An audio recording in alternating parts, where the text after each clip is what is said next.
코로나19 신규 환자가 47명 발생해 두 자릿수로 줄었습니다. 국내 발생이 41명, 해외 유입 6명입니다. 정부는 그러나 거리두기 완화로 술집이나 장례식장 등 소모임을 통한 가족, 친구 간 감염이 계속되고 있다며 방역수칙 준수를 강조했습니다. 어린이용 독감 백신 부족이 이어지고 있습니다. 일반 유료 백신보다 단가가 낮아서 제조사들이 어린이용 공급을 줄였기 때문인데 정부가 청소년용 15%를 어린이용으로 전환하기로 했지만 공급 부족을 해소하기에는 부족하다는 지적입니다. 코로나19 치료제로 알려진 렘데시비르가 치료 효과가 거의 없다는 연구 결과가 나왔습니다. WHO는 입원 환자 만여 명을 대상으로 한 실험에서 렘데시비르가 환자의 입원 기간과 사망률을 낮추지 못했다고 평가해 논란이 예상됩니다. 취임 뒤 처음으로 미국을 방문한 서훈 청와대 국가안보실장이 폼페이오 미 국무장관을 만났습니다. 서 실장은 폼페이오 장관과 회담 뒤 종전선언은 비핵화 협상 과정에서 항상 논의 대상이었다며 떨어질 수 없는 문제라고 했습니다. 진영 강제 입원 사건과 관련해서 직권남용 등의 혐의로 재판에 넘겨진 이재명 경기도지사가 최종 무죄를 선고받아 지사직을 유지하게 됐습니다. 재판부는 파기환송 뒤 새 증거가 없어 대법원의 무죄 취지 판결대로 판단했다고 밝혔습니다. 일본 정부가 후쿠시마 원전 오염수를 바다에 방류하겠다는 방침을 굳혔다고 일본 마이니치 신문이 보도했습니다. 우리나라를 비롯한 주변국의 반발이 예상되는 가운데 일본 내부에서도 어민들을 중심으로 크게 반대하고 있습니다. 네, 시청자 여러분 안녕하십니까. 금요일 뉴스앤이슈 코로나19 관련 소식부터 알아보겠습니다. 부산 해뜨락 요양병원에서 확진자가 추가로 나오지 않으면서 어제 신규 확진자가 크게 줄었습니다. 특히 신규 확진자가 50명 아래로 떨어진 건 지난달 29일 이후 17일 만인데요. 취재기자 연결해서 자세한 내용 알아보겠습니다. 김종균 기자. 네, 사회부입니다. 예, 전날 100명대가 나왔었는데 두 자릿수로 줄어들었고 특히 50명 아래로 지금 숫자가 나왔군요. 네, 그렇습니다. 어제 하루 신규 확진자는 47명입니다. 전날 110명이었는데 63명이나 줄었습니다. 누적 확진자는 25,035명입니다. 감염 경로를 보면 국내 발생은 41명, 해외 유입이 6명입니다. 또 국내 발생 지역별 현황을 보면 서울이 17명, 경기 15명, 인천 4명 등 수도권에서 36명의 확진자가 발생했습니다. 요양병원 관련 환자가 더 이상 나오지 않은 부산은 새로운 확진자가 1명도 없었습니다. 해외 유입 확진자 6명 가운데 3명은 검역 단계에서 나왔습니다. 사망자는 2명 늘어 누적 사망자는 441명입니다. 완치 후 격리 해제된 사람은 98명이 늘었고 중증 이상 환자는 3명 늘어 85명입니다. 하지만 언제든 방심하면 대규모 유행이 발생할 수 있습니다. 다음 주부터 수도권 요양병원 전수검사가 실시되고 내일부터는 한 달간 단풍 방역이 시작되는데 코로나19의 새로운 고비가 될 것으로 보입니다. 네, 하지만 해외 상황은 심상치가 않습니다. 최근 전 세계적으로 이 코로나19 확진자가 다시 늘고 있는데 이런 가운데 정부가 항만에 들어오는 이 선원에 대한 방역 관리를 강화한다고요? 네, 코로나19 감염 위험도가 높은 나라에서 입항하는 선원 확진자가 계속 발생하고 있기 때문입니다. 우선 위험도가 높은 국가를 기항하고 14일 이내에 선원 승하선 이력이 있는 선박은 선원 교대를 금지합니다. 음성 확인서를 위변조에 서류를 제출하는 경우 해당 선박의 입항도 금지합니다. 또 불효불급한 외국인 선원의 상륙 허가를 제한하고 상륙 기간 동안 자기 진단용 앱을 통한 점검을 강화하기로 했습니다. 서울시도 다음 주 수요일 21일부터 해외 입국자 특별수송 택시와 법인 택시 종사자들에게 마스크와 손 소독제를 지원할 예정입니다. 지금까지 사회부에서 YTN 김주균입니다. 네, 수치가 내려가도 방역당국 우려처럼 언제든지 재유행할 수 있어서 하루하루 수치에 안심할 수도 없는데요. 자, 이런 상황에서 독감 유행철 앞두고 어린이용 독감 백신 재고가 부족해지고 있습니다. 일선 소아과 병원에서는 백신 구하기가 하늘의 별 따기라는 말도 나올 정도인데 일부 병원에 급히 공급되고는 있지만 찾는 사람이 많아서 이마저도 금방 바닥날 것으로 보입니다. 현장 나가 있는 취재기자 연결해서 상황 알아보겠습니다. 홍민기 기자. 네, 서울 목동의 한 소아청소년과 병원에 나와 있습니다. 예, 자 어린이용 독감 백신이 부족하다고 하는데 지금 홍민기 기자가 나가 있는 그 병원 상황은 어떻습니까? 네, 지금 제가 나와 있는 이 병원에는 조금 전인 오전 11시쯤 어린이용 독감 백신이 급하게 공급됐습니다. 백신이 지금 이 안에 들어있는데요. 한번 들어가 보시겠습니다. 자, 지금 제 뒤로 보이는 이 냉장고가 백신을 전용으로 보관하는 냉장고인데요. 맨 아래에 있는 독감 백신 전용 보관 칸도 지금은 칸이 조금 차 있는 상황입니다. 제약사에서 공급된 200명 정도 분량 백신인데, 그런데 병원 측에서는 이 백신도 이틀 정도면 다 바닥날 것으로 보고 있습니다. 질병관리청 지침에 따라 하루에 100명까지만 접종할 수 있고, 또 실제로 백신을 찾는 사람도 하루에 100명을 훌쩍 넘을 정도인데요. 실제로 병원에도 백신이 들어왔는지 묻는 문의 전화가 계속해서 쏟아지고 있습니다. 이 병원은 그저께인 지난 수요일에 만 12세 이하 독감 백신이 모두 동났습니다. 이뿐만 아니라 일선 병원의 사정도 다르지 않아서 어린이용 독감 백신 구하기가 하늘의 별 따기라는 말도 나올 정도입니다. 그렇다면 어린이용 무료 독감 백신 대체 왜 부족한 걸까요? 먼저 청소년과 어르신 대상 백신은 정부가 조달 계약을 맺어 보건소를 통해 일선 병원에 공급합니다. 반면 만 12세 이하가 맞는 백신은 일선 병원이 제약사를 통해 직접 사들이고 그 비용을 후에 정부에 청구합니다. 그런데 어린이용 무료 백신 단가가 일반 유료 백신보다 낮다 보니 제조사들이 어린이용 공급을 줄이면서 나타난 현상입니다. 게다가 최근 정부가 공급하는 무료 백신에 상원 노출 사태와 백색 입자 의혹까지 불거지면서 아예 돈을 내고 유료 백신을 맞겠다는 사람도 늘고 있습니다. 질병관리청은 백신 조달 과정에서 기관별 편차가 발생한 것 같다며 상당수 물량이 의료기관에 공급됐고 이번 주까지 대부분 공급을 마칠 예정이라고 밝혔습니다. 또 만 13세에서 18세 청소년용으로 공급한 무료 독감 백신 일부를 만 12세 이하 어린이용으로 전환하기로 했습니다. 이에 따라 의료기관 공급량의 15% 범위 35만 명분 정도를 어린이용으로 전환할 수 있게 됐습니다. 이 병원도 조금 전 백신이 공급됐지만 또 다음 백신은 언제 들어올지 몰라 불확실한 상황은 계속 이어지고 있습니다. 골고루 공급이 이뤄져 백신 부족과 함께 학부모들 불안까지 해소될 수 있을지도 아직 미지수인 상황입니다. 지금까지 서울 목동의 한 소아청소년과 병원에서 YTN 홍민기입니다. 앤서니 파우치 미국 국립 알레르기 전염병 연구소장이 내년 4월 정도 돼야 코로나19 백신이 보급될 수 있을 것으로 내다봤습니다. 이 같은 파우치 소장의 언급은 올해 안으로 대규모 백신 투여가 가능할 것이라는 트럼프 대통령의 주장과는 배치되는 것이어서 공방이 예상되고 있습니다. 조승희 기자가 보도합니다. 코로나19 대응에 신중한 접근을 견지해온 파우치 소장이 코로나19 백신은 일러야 내년 4월쯤 보급이 가능할 것이라고 말했습니다. 그것도 현재 임상시험 중인 백신 후보들의 안전성과 효능이 입증되는 것을 전제로 한 것입니다. 파우치 소장은 11월, 12월은 돼야 어떤 백신이 안전한지 파악할 수 있고 그 가운데 최적의 백신이 하나 선택된다 해도 초기 생산량은 몇백만 회 투여분에 불과할 것으로 내다봤습니다. 최근 존슨앤존슨 사례에서 보듯 막바지 3상 임상이지만 시험 과정에서 부작용이 발생할 경우 누구도 백신 개발 일정을 장담하기 어렵다는 판단에서 나온 전망입니다. 파우치 소장의 발언은 연내 1억 회의 투여분을 보급할 수 있을 것이라는 트럼프 대통령의 주장과 현격한 차이를 보이는 것이어서 논란과 공방이 예상됩니다. 이런 가운데 대선을 코앞에 두고 마음이 급한 트럼프 대통령은 코로나19가 크게 확산하더라도 경제 봉쇄는 지지하지 않겠다고 말했습니다. We're not doing any more lockdowns and we're doing fine. We're not doing any shutdowns. 트럼프 대통령은 한 방송 사회자가 최근 코로나19가 재확산하는 유럽을 예로 들며 경제 봉쇄에 대한 의견을 묻자 이같이 답했습니다.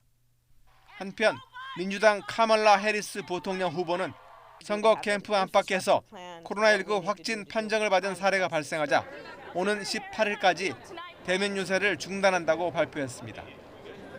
캠프 관계자는 조 바이든 민주당 대통령 후보는 확진 판정을 받은 이들과 접촉하지 않았다고 밝혔습니다.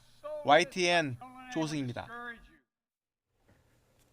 코로나19 치료제로 알려진 렘데시비르가 치료 효과가 거의 없다는 연구 결과가 발표됐습니다. 로이터 통신은 세계보건기구 WHO가 입원 환자 11,200여 명을 상대로 한 연대 실험에서 렘데시비르가 환자의 입원 기간을 줄이거나 사망률을 낮추지 못했다고 보도했습니다. 한국에서는 지난 13일까지 모두 62개 병원에서 600명의 환자에게 렘데시비르를 투여했다고 방역당국은 밝혔습니다.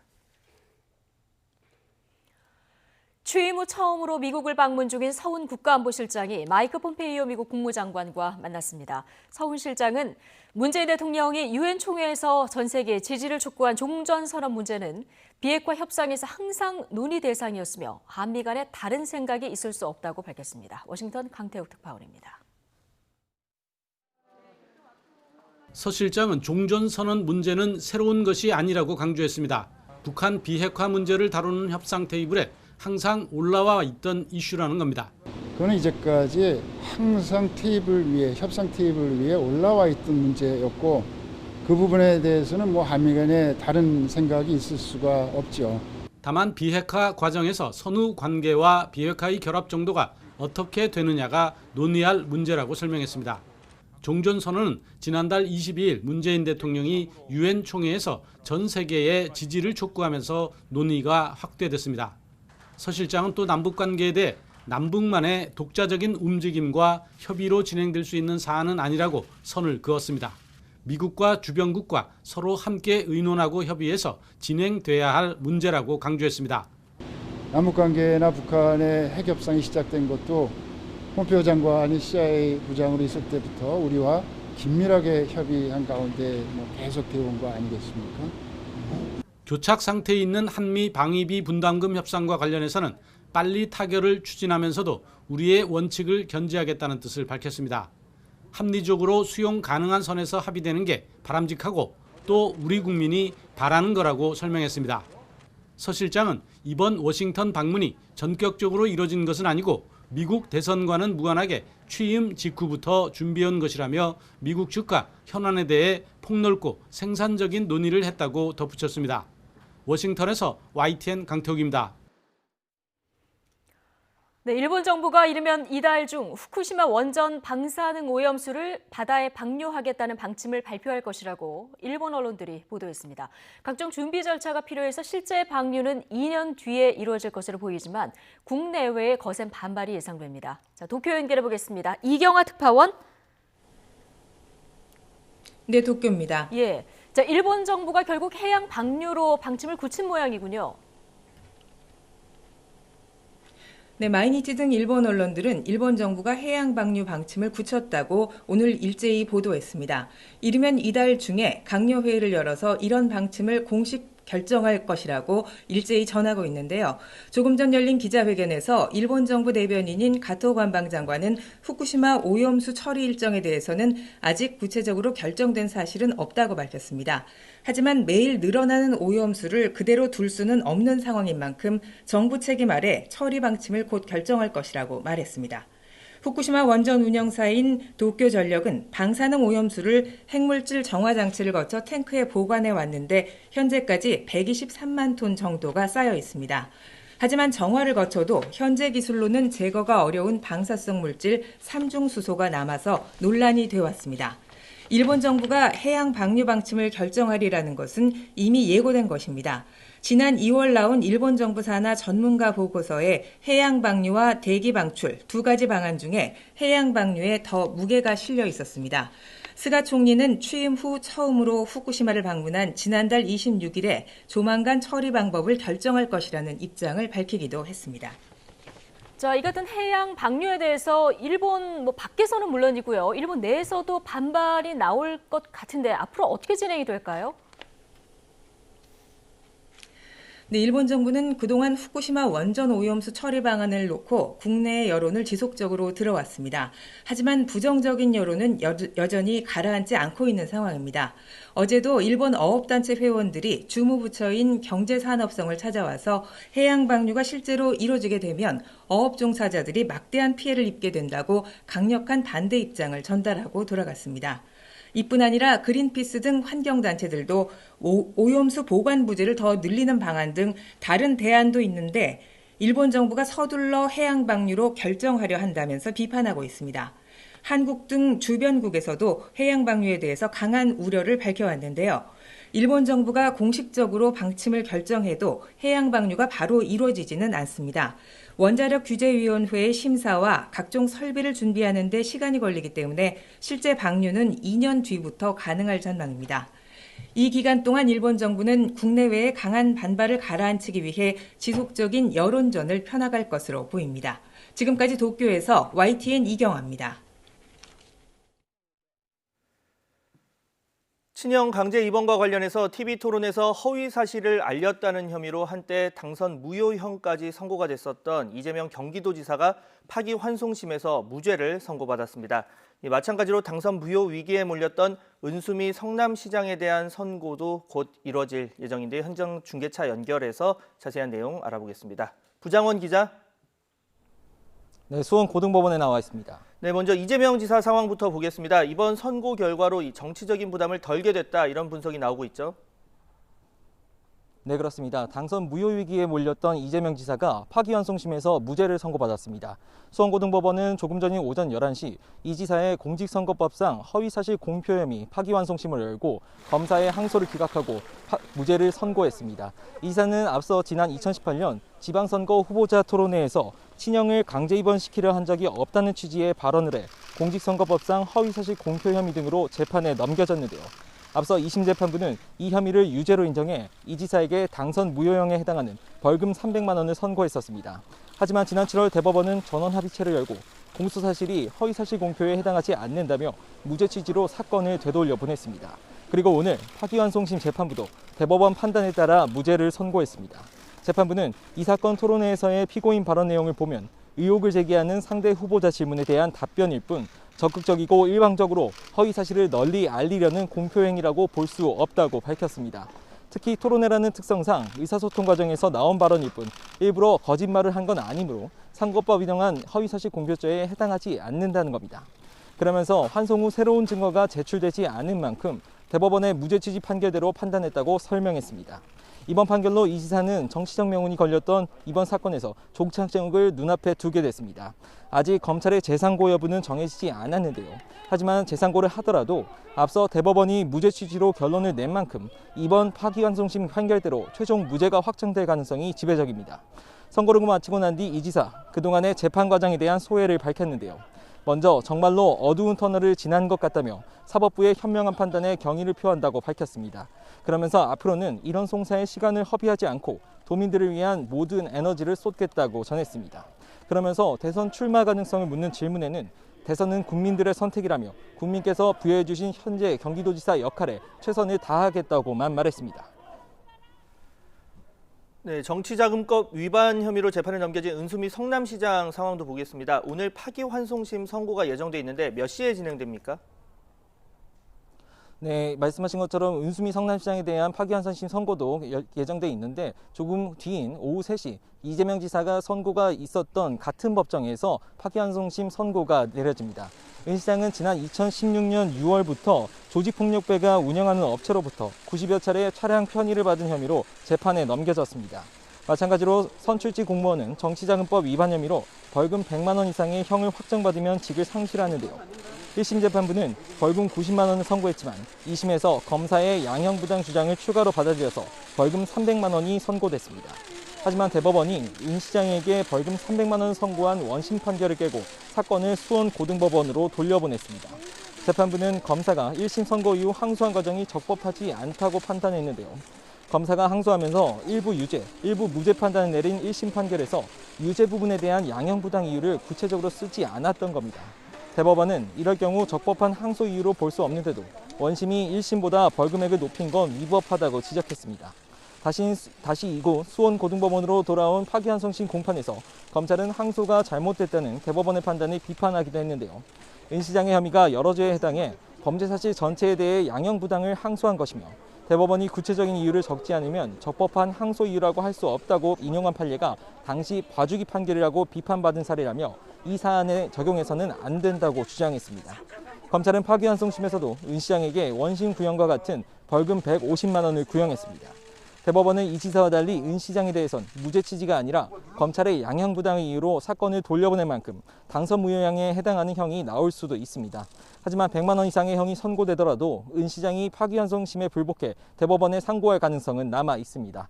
지금까지 수원고등법원에서 YTN 부장원입니다. 지난 4.15 총선의 공직선거법 위반 사건 공소시효가 어제부로 끝났습니다. 이 시효 만료를 앞두고 급하게 현직 의원 20명이 무더기로 재판에 넘겨졌는데요. 취재기자 연결해서 자세한 상황 알아보겠습니다. 엄윤주 기자. 네, 사회부입니다. 네, 이제는 법정에서 치열한 법리 다툼이 이어지게 됐는데 이 재판에 넘겨진 주요 의원들 누가 있습니까? 우선 선거법 공소시효 만료 4시간 전 열린민주당 최강욱 대표가 재판에 넘겨졌습니다. 서울중앙지검은 최 대표를 공직선거법 위반 혐의로 불구속 기소했습니다. 최 대표는 선거 기간 과거 조국 전 법무부 장관 아들의 인턴 활동 확인서를 허위로 작성하고도 조 전 장관 아들이 실제 인턴으로 활동한 게 맞다고 말해 허위 사실을 공포한 혐의를 받고 있습니다. 앞서 검찰은 지난 1월 최 대표가 변호사로 일하던 시절 조 전 장관 아들의 인턴 활동 확인서를 허위로 작성해 대학원 입시 업무를 방해한 것으로 보고 업무방해 혐의로 최 대표를 재판에 넘겼습니다. 최 대표는 재판에서도 조 전 장관 아들이 실제 인턴 활동을 했고 객관적 사실을 증명서에 기재한 것이라며 모든 공소 사실을 부인하고 있습니다. 한바브로코 유상봉 씨와 짜고 안상수 전 통합당 의원을 허위 고발한 혐의를 받는 윤상현 의원도 결국 법원의 판단을 받게 됐습니다. 인천지방검찰청은 선거법 위반 혐의로 무소속 윤상현 의원을 불구속 기소했다고 밝혔습니다. 또 윤 의원과 공범 2명도 함께 불구속 기소한 검찰은 공직선거법 위반과 관련해 윤 의원의 일부 혐의를 공소시효 마지막 날인 어제 기소했다며 계속 수사 중인 혐의도 있다고 설명했습니다. 재산 축소 신고 의혹이 제기된 국민의힘 조수진 의원도 기소가 결정됐습니다. 조 의원은 지난 21대 총선 때 재산 신고를 하는 과정에서 채권 5억 원을 일부러 빠뜨리는 등 허위 신고를 한 의혹을 받고 있습니다. 앞서 민생경제연구소와 서민민생대책위 등 시민단체는 재산을 고의로 누락한 것이라며 조 의원을 고발했는데요. 논란이 커지자 조 의원은 지난달 자신의 SNS에 신고 과정에 실수가 있었다며 고의가 아니었다고 해명했습니다. 비슷한 이유로 민주당에서 제명됐던 양정숙 의원과 김홍걸 의원도 각각 재판을 받게 됐습니다. 또 회계 부정 의혹이 불거진 민주당 정정순 의원과 불법 사전선거 운동 혐의를 받고 있는 민주당 진성준 의원도 법정에 서게 됐습니다. 이스타항공 사태로 민주당을 탈당한 이상직 의원도 선거구민 370여 명에게 2,600만 원 상당의 전통주를 제공한 혐의 등으로 재판에 넘겨졌습니다. 이 밖에도 국민의힘 구자근 의원은 선거를 도와주면 보좌관직을 주겠다고 약속한 혐의로 불구속 기소됐고 같은 당 최춘식 의원은 허위 경력 공포 혐의로 배준영 의원은 불법 사전선거 운동 혐의로 각각 재판에 넘겨졌습니다. 결국 공직선거법 위반 공소시효 마지막 날 현직 의원 20명이 법원의 심판을 받게 됐습니다. 정당별로는 더불어민주당이 6명, 국민의힘 9명, 정의당 1명, 무소속 4명입니다. 이제부터는 재판부의 결정에 따라 100만 원 이상 벌금형이 확정되면 당선이 무효돼 의원직을 잃게 됩니다. 지금까지 사회부에서 전해드렸습니다. 국정감사 7일차인 오늘도 라임과 옵티머스 사태를 두고 여야가 신경전을 벌이고 있습니다. 특히 옵티머스 펀드를 가장 많이 판매한 NH투자증권 국감에서는 로비나 외압이 있었는지가 쟁점이 됐는데요. 국회로 가보겠습니다. 최하영 기자. 네, 국회입니다. 네, 오늘 이 NH투자증권 국감에서도 지금 여야가 치열한 공방을 벌이고 있다고요? 네, NH투자증권은 옵티머스 펀드의 최대 판매처입니다. 이 옵티머스 펀드 전체 판매액의 84%에 해당하는 이 4,300억 원어치를 판매했는데요. 그래서 이 과정에서 외압이나 로비가 있었는지가 집중적으로 다뤄졌습니다. 먼저 국민의힘 이만희 의원은 이번 사건이 권력형 비리 게이트로 비화했다며 질의했고, 이에 NH투자증권 정영채 사장은 기존 입장대로 관여한 바 없다고 딱 잘라 말했습니다. 다만 질의 과정에서 정 사장이 판매 승인을 결정하기 전에 옵티머스 측과 접촉했던 게 새롭게 드러났습니다. 옵티머스 측에서 금융상품을 팔려는 게 있다며 담당자를 연결해달라는 전화가 있었고 담당자에게 메모를 넘겼다는 겁니다. 정 사장은 이 과정에서 지시나 영향력 행사는 없었다고 말했지만 이만희 의원은 누군들 전화번호를 주면 압력으로 행사하지 않겠느냐며 로비와 외압 의혹에 불을 지폈습니다. 또 같은 당 이양수 의원도 어이없는 투자가 걸러지지 않은 건 외압이라며 말을 보탰는데요. 이에 대해 민주당 김영진 의원은 이번 사건은 금융사기인 점을 강조하며 공세 차단에 나섰습니다. 이 정권 관계자가 통하고 이런 사안이 아니라며 이 사모펀드를 활성화하는 과정에서 목적에 벗어난 일이 생긴 거고 이 라임과 옵티머스 책임자들이 책임을 지는 게 분명하다고 강조했습니다. 또 민주당 맹성규 의원도 옵티머스 펀드에 대한 심사 부실이 원인이라며 이 외압설을 차단하는 모습이었습니다. 이와 함께 오늘 정무위는 국책은행인 기업은행을 대상으로 감사를 벌이고 있습니다. 기업은행은 라임 자산운용펀드 수백억 원어치를 판매한 만큼 책임 여부를 두고 질의가 나올 것으로 보입니다. 네, 사건 관련 여야의 시각차가 큰 상황입니다. 국민의힘은 권력형 비리라는 주장을 보이고 있고 이 민주당은 금융사기라고 선을 긋고 있는데 각 당 반응은 어떻습니까? 네, 먼저 국민의힘은 오늘도 특검을 요청하며 민주당을 거세게 밀어붙였습니다. 이 민주당이 적극적인 수사를 촉구하면서도 특검이나 특별수사단 설치를 못 받겠다고 하는 건 이 눈 가리고 아웅이라고 비판했는데요. 그러면서 라임과 옵티머스 사건을 금융사기로 규정하고 사건을 축소하고 있다며 이 권력형 게이트라는 점을 다시 한번 강조했습니다. 이어 이번 수사를 제대로 수사하지 않으면 수사 자체가 또 하나의 게이트가 될 가능성이 크다고 압박했습니다.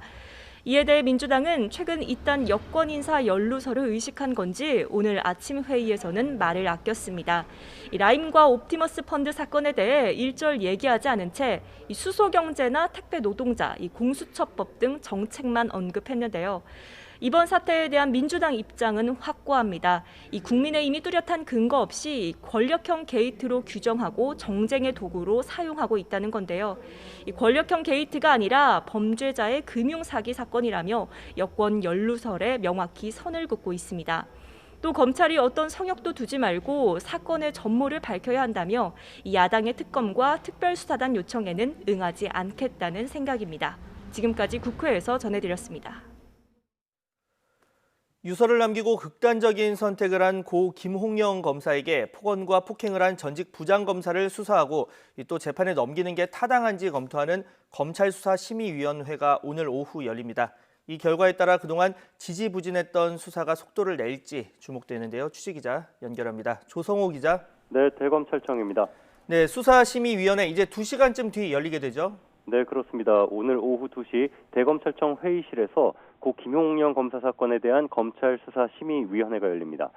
법조계와 학계 등 각계 전문가 150명 가운데 뽑힌 현안위원 15명이 참석합니다. 고 김홍영 검사 유족 측과 서울중앙지검 수사팀이 제출한 의견을 검토한 뒤 수사와 기소 여부를 판단해 권고하게 됩니다.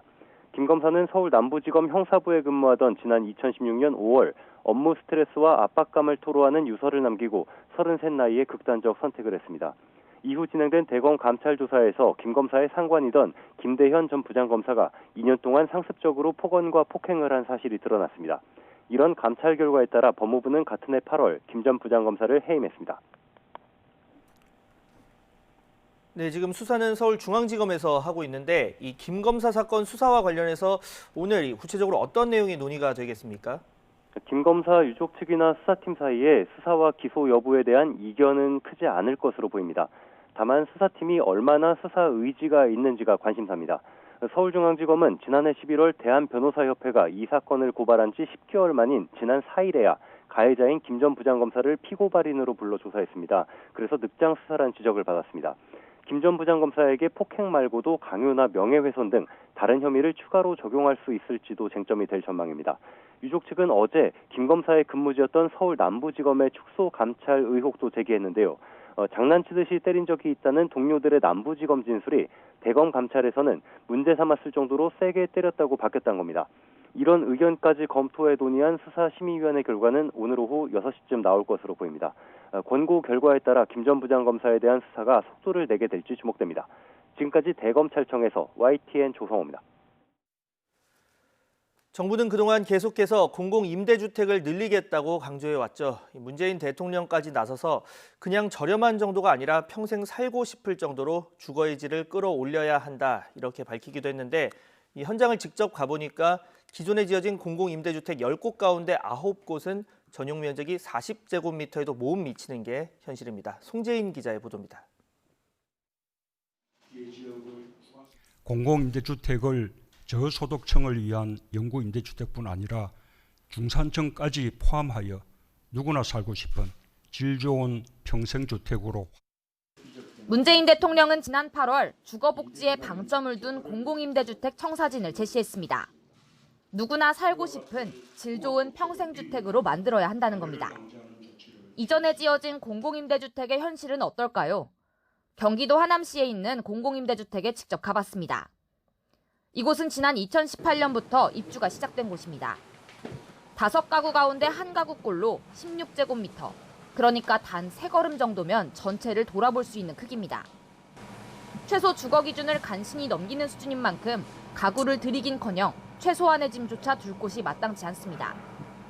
공공임대주택에 당첨된 것만으로 행운이라 여겼던 입주민들은 그야말로 울상입니다.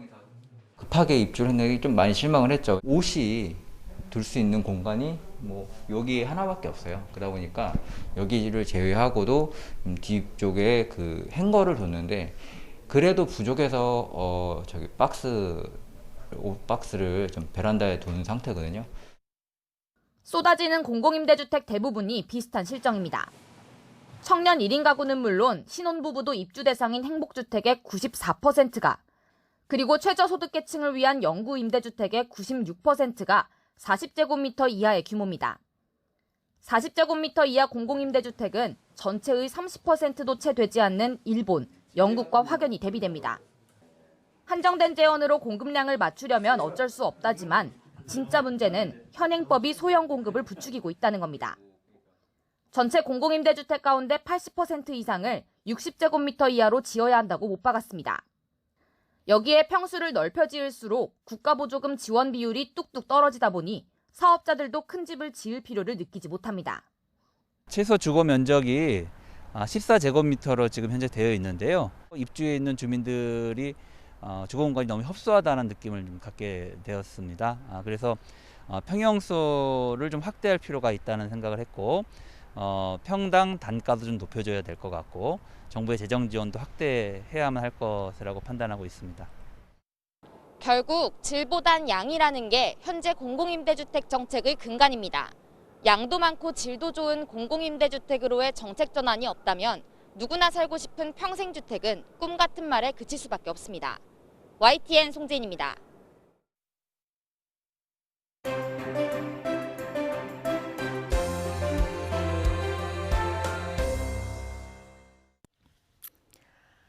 네, 오늘의 정치권 핫 이슈 최영일, 이종근 두 분의 시사평론가와 이야기 나눠보겠습니다. 두 분 어서 오십시오. 안녕하세요.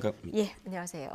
자, 21대 국감 이제 중반을 넘어가고 있는데요. 이번 국감은 어느 때보다 또 굵직한 현안이 많아서 민생 현안이 좀 묻히는 느낌도 있었는데요. 그럼에도 불구하고 주머니 속 송곳처럼 민생 현안 곳곳을 끄집어내서 주목받고 있는 의원들이 있습니다. 자, 국감의 이모저모 영상으로 정리해봤습니다. 참 대단한 양반이에요. 네, 언제까지 참아야 됩니까? 똘짓.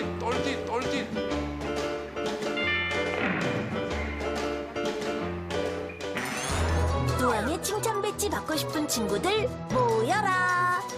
오늘의 주인공은 바로 오늘 아침까지 살아 있었는데 죽었어요. 이게 뭐냐면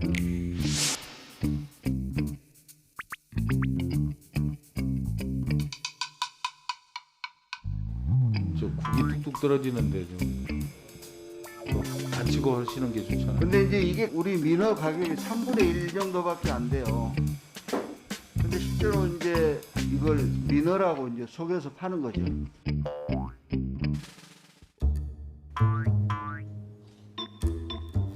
다시 화면을 좀 봐주시죠. 튕겨져다가 다른 차에 봤을 때 사고가 나는 것입니다. 제가 들어보니까 한 20-30km 정도 되는 것 같습니다. 검사소에서 차량 검사 시 판 스프링의 불량이나 노후 정도를 검사해야 하는 거 아닙니까?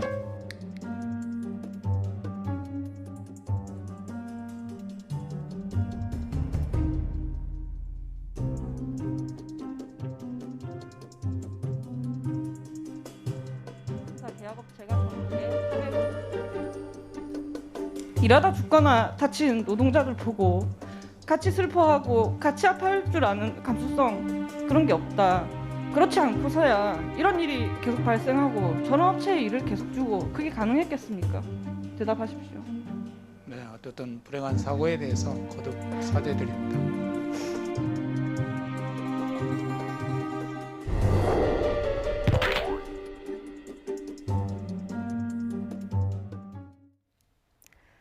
네, 이번 주 내내 옵티머스 비롯해서 정쟁이 많은 주제들을 다뤄서 오늘은 조금 민생 현안 관련 질의가 나온 부분들을 집중해서 좀 보도록 하겠습니다. 자, 주목할 만한 몇 가지를 골라서 저희가 영상에 담아봤는데 먼저 원피스 등원으로 화제를 모았던 유호정 의원, 어제는 헬멧도 쓰고 작업복 입고 국감 질의에 나섰는데 일단 산재 사고 반복되는 데에 대한 문제점 지적하기 위함이었죠. 네, 꼭 짚어야 되는 문제죠. 예. 민생 현안, 우리나라에서 뭐 노동자가 대다수인 상황에서 이 일하는 생계 현장은 어떤 것인가? 이걸 국회에서 집중적으로 다룰 필요가 있는데 이 진보 정당, 그래도 소수 정당 한 명의 젊은 초선 의원이 저 이야기를 하는 장면. 근데 유호정 의원이 좀 일관성은 있어요. 뭐냐면 원피스도 그랬지만 주로 이제 패셔니스타, 본인이 국회 패셔니스타가 된 것을 10분 활용한 것 아닌가. 이게 뭐 이 좀 특이하게 입거나 아름답게 입거나 이제 이런 것도 중요할 수 있지만 사실은 이게 민생 현장의 옷을 입고 와서 퍼포먼스를 한 건데요. 여러 가지 퍼포먼스가 국회에서 빈축도 삽니다만 이런 유형의 퍼포먼스는 좀 박수받을 만하다 이런 생각을 해보고 질문의 집중도도 좀 높일 수 있고요. 맞습니다. 질문의 집중도도 높고 이렇게 입고 과연 현장에서 이런저런 활동을 하는 것이 이 사고를 피할 수 있겠느냐, 사고가 더 많아지겠느냐, 좀 육안으로 식별이 되는 좋은 프레젠테이션 방식이죠. 근데 저는 유호정 의원이 이러한 그 노동 현장의 민생 문제 제기뿐만 아니라 약간 그 고정관념에 젖어 있는 중진 국회의원들에게 충격요법을 한번 준 게 삼성 임원의 기자 출입증 출입이에요. 저는 이것은 이 기성 의원들은 대부분 알만한 사람은 다 알고 있었던 사실이다. 그리고 이제 대기업이 대관 업무를 위해서 수시로 드나드는데 알면서도 모른 척 했거나 그러려니 했거나 아니면 아예 관심이 없어서 어떻게 드나드는지 몰랐거나 근데 한번 확인해 보니까 이건 이상한 출입증으로 수시로 드나드네? 이게 국민들에게 좀 충격으로 오는 거잖아요. 국회 직원도 아니고 의원도 아닌데 남의 출입증을 가지고 가짜 출입증을 가지고 드나들면서 대관 업무를 수시로 했다. 약속도 없이 의원실에 쳐들어왔다. 이것을 유호정 의원처럼 넘어가지 않고 본 거예요. 재선이 된 이후에는 저런 것이 둔감해질 수 있어요. 자기도 모르게 매너리즘에 빠질 수 있지만 초선 때 그런 대목을 놓치지 않고 충격요법을 준 것. 이런 것들은 초선 때 할 수 있는 일이라고 보거든요. 그래서 기존의 관습이나 관성에 저항하는 모습을 저는 거대 여당, 거대 야당 다 초선 의원들이 많지 않습니까? 좀 이런 거 한번 확 분위기를 끄집어내 줬으면 좋겠다는 생각을 함께 해봅니다. 20대 초선 의원이 지적한 문제들 지금 보고 있는데 특히 한국전력 국감에서는 한전의 하청업체들이 있지 않습니까? 이 하청업체들 배선 노동자들의 근무 환경 이 부분 강조하기 위해서 사실 어제 저 의상을 입고 그렇게 나온 거예요. 근데 2년 전하고 비교했을 때 달라진 것이 아무것도 없다 이런 지적도 했거든요. 네, 그렇습니다. 이제 국감장에서 주목을 받는 것 중요하고 또 주목을 받는 만큼 언론에서 다뤄주고 문제점을 파악을 하는데 사실상 기자들이 이렇게 받아서 쓰다가 허탈해질 때가 있습니다. 바로 지금 앵커님 말씀하셨듯이 똑같은 것들을 사실 반복해서 국감장에서 지적하는 일들이 빈번하거든요. 사실 민어 건을 좀 말씀을 드리고 싶었는데 민어도 좀 전에 동영상에서 보셨지만 그것도 역시 수년 전에 똑같이 그 이종배 의원이라고 이 지적을 했던 문제예요. 그런데 이것만이 아닙니다. 사실 검증을 해보면 매해 똑같은 주제가 되풀이되는 그런 그 국감장에서 제기되는 문제들이 있거든요. 중요한 건 의원들이 문제 제기를 하고 거기에 대한 피드백 끊임없이 이 정부에 대해서 요구를 하고 끝에 어떻게 됐다는 걸 국민들에게 사실은 보고하는 형태로 끝을 맺어야만 한다. 그런데 지금은 어떤 이벤트성으로 해서 주목을 받고 거기서 끝내는, 그러니까 한번 이렇게 언론에 노출되고 끝내는 그런 사례들이 있어서 말씀하셨듯이 수년 후에 보면은 똑같은 문제가 되풀이되더라라는 기사가 나오게 되는 배경이죠. 그렇죠. 뭔가 후속 작업이 굉장히 중요한데 어제 유호정 의원이 지적한 문제는 사실 2018년에 한전에서 고압전류에서 발생한 전자파 때문에 백혈병 걸린 노동자가 사실 산재 판정을 받았는데 그 이후에 바꾸긴 바꿨는데 또 다른 문제가 있다는 거예요. 예, 계속 문제가 있고요. 지금 저 복장 자체가 상당히 무겁습니다. 고압선이라고 하는 것은 위험한 공간을 노동자들이 오르내리면서 그러니까 이 전류, 전압도 위험하지만 그다음에 그 어떤 작업을 하는 행태도 위험한 상황이에요. 이게 어떤 사람의 생명을 중시한다면 안전 문제가 보강이 돼야 되는데 아까 그 허탈감 말씀하셨으니까요. 저는 이 답변자의 답변은 허탈합니다. 앞으로 고치겠다. 장비 개선 중이다. 네, 개선 중입니다. 바꿔 나가겠습니다. 이런 식으로 답변을 하게 되는 게 일상 다반사거든요. 그럼 그동안은 이 국정감사에 지적받기 전에는 고민을 했던 것인가? 사실은 이 문제랑 뭐가 맞닿아 있냐면 지금 이제 이 어떤 전력을 만들어내는 발전소에 이 화석 연료죠. 석탄 연료를 공급하는데 김용균 노동자의 사망도 있었지 않습니까? 지금 백혈병에 걸려서 이건 산재로 인정받았다는 건 뭐냐면 고압전류 인근에서 하루 종일 작업을 하다 보니까 결국은 몸에 이상이 생겨서 아주 중한 병에 걸리는 이 상황을 지금 이야기한 거예요. 그래서 개선을 했는데 그건 또 다른 문제가 있어요. 그건 그래서 이제 무게 때문에 문제가 있어서 그 부분을 지금 말씀하신 게 지금 팔에다가 5, 6kg씩 되는 봉을 달고 작업을 해야 되는 올라가서 상황이에요. 달아야 된다는 거잖아요. 그러니까 문제는 이거 사람이 이 인력을 가지고 기어 올라가서 그 위에다가 봉을 설치하고 내려오는 과정을 생각을 해보면 이건 정말 저는 이 유호정 의원이 복장만 입었지 이 작업 상황을 시연하진 않았습니다만 이것은 너무 위험한 일 아닙니까? 사실은 저희가 약간 높은 사다리만 놓고 위에서 뭔가 작업을 해도 이건 2인 1조가 돼야 되는데 아까 김용균 노동자 말씀을 다시 환기시킨 것이 2인 1조였다면 문제가 없었을 수도 있는데 누군가 구조 작업을 직시할 수 있는데 이게 그 수칙, 안전 수칙을 위반하고 한 명이 작업하다가 벌어진 일이잖아요.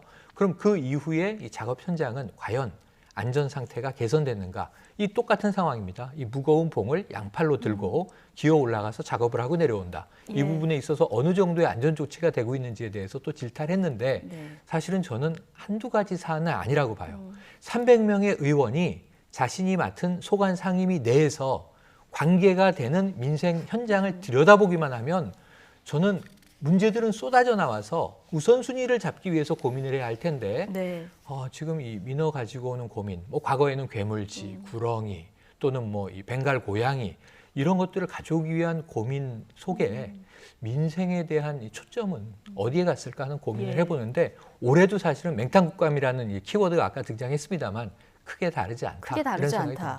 근데 사실 아까 민어 짚어주셨는데 이계호 농해수위원장이 이제 민어 물 떨어지는 거 걱정하는 안타까운 모습도 잠깐 볼 수 있었는데 어쨌든 이거 수산물 원산지 표시 문제 지적하는 거 아니겠습니까? 이게 아까 이종근 평론가 지적을 해주셨지만 이게 5년 전에도 똑같이 지적된 문제라서 이게 계속 반복되는 게 문제 아니겠습니까? 그러니까 원산지 지적 문제는 계속 나오는 거죠, 반복적으로. 그럼 이게 어떻게 개선해야 될지 뭐 간단하게 말하면 입법부인 국회가 할 수 있는 일은 처벌을 뭐 강화한다든가 이런 일이 재발되지 않도록 또는 이 원산지를 속이는 경우에는 아예 원 스트라이크 아웃을 시킨다든가 뭐 원아웃제를 도입한다든가 이런 대안을 내야 되는데 이 보여주는 것에만 신경 쓰다 보니까 물 떨어지는 거 가지고 다 걱정하다가 끝나버린 거예요. 그냥 어쨌든 이 중국산 민어가 국산 민어로 둔갑을 해서 가격은 3분의 1밖에 안 되는데 비싸게 팔리고 있다라는 문제를 지적했는데 그래서 남은 것은 무엇인가? 어떻게 개선하기로 했는가? 이게 저 경우뿐만 아니라 대부분 없어요. 그래서 퍼포먼스만 하고 결국은 정책적 대안, 해법을 내지 못하는 아주 이상한 국정감사가 해마다 반복되는데 저는 이 개선이 없다는 부분에 대해서는 정말 해마다 이상한 느낌이 듭니다. 그러니까 국민의 먹거리 문제라 중요하게 등장을 하는데 소재로는 자주 쓰이는데 이 후속 조치가 없는 부분이 안타깝고요. 또 하나 지금 민주당 문진석 의원이 도로 위 흉기라고 불리는 판스프링, 이게 화물차 바퀴 위에 달리는 충격 완화 장치라면서요. 그렇습니다. 이것 때문에 큰 대형 교통사고들이 이제 고속도로에서 많이 일어나는데 근데 대책이 반드시 필요해 보여요. 네, 그렇습니다. 이것도 사실은 2018년도에 한 안타까운 사연이 있어요.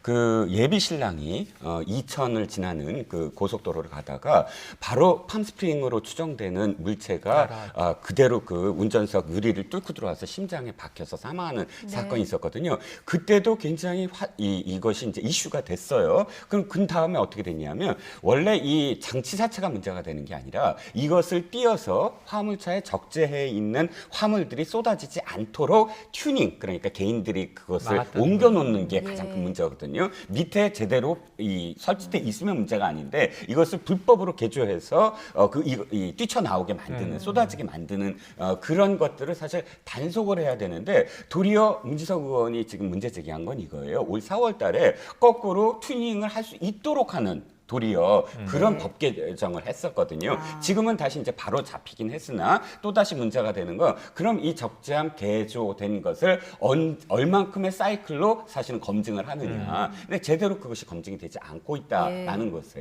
것이거든요. 그래서 아직도 팜스프링에 의한 사고들이 계속 누적이 되기 때문에 저는 문지석 의원의 이번 문제 제기는 굉장히 적절했다. 이것이 아직도 해결이 제대로 안 됐다는 것에 대한 그런 지금 공감대를 다시 한번 형성해주게 만든 그런 일이 아닌가 관리 감독 기준을 제대로 만들고 법령이 허술하다면 다듬어가는 건 국회에서 할 일이니까요. 이것도 역시 후속 작업이 제대로 이루어지는지 그렇습니다. 국민들이 좀 지켜봐야 될 것 같습니다.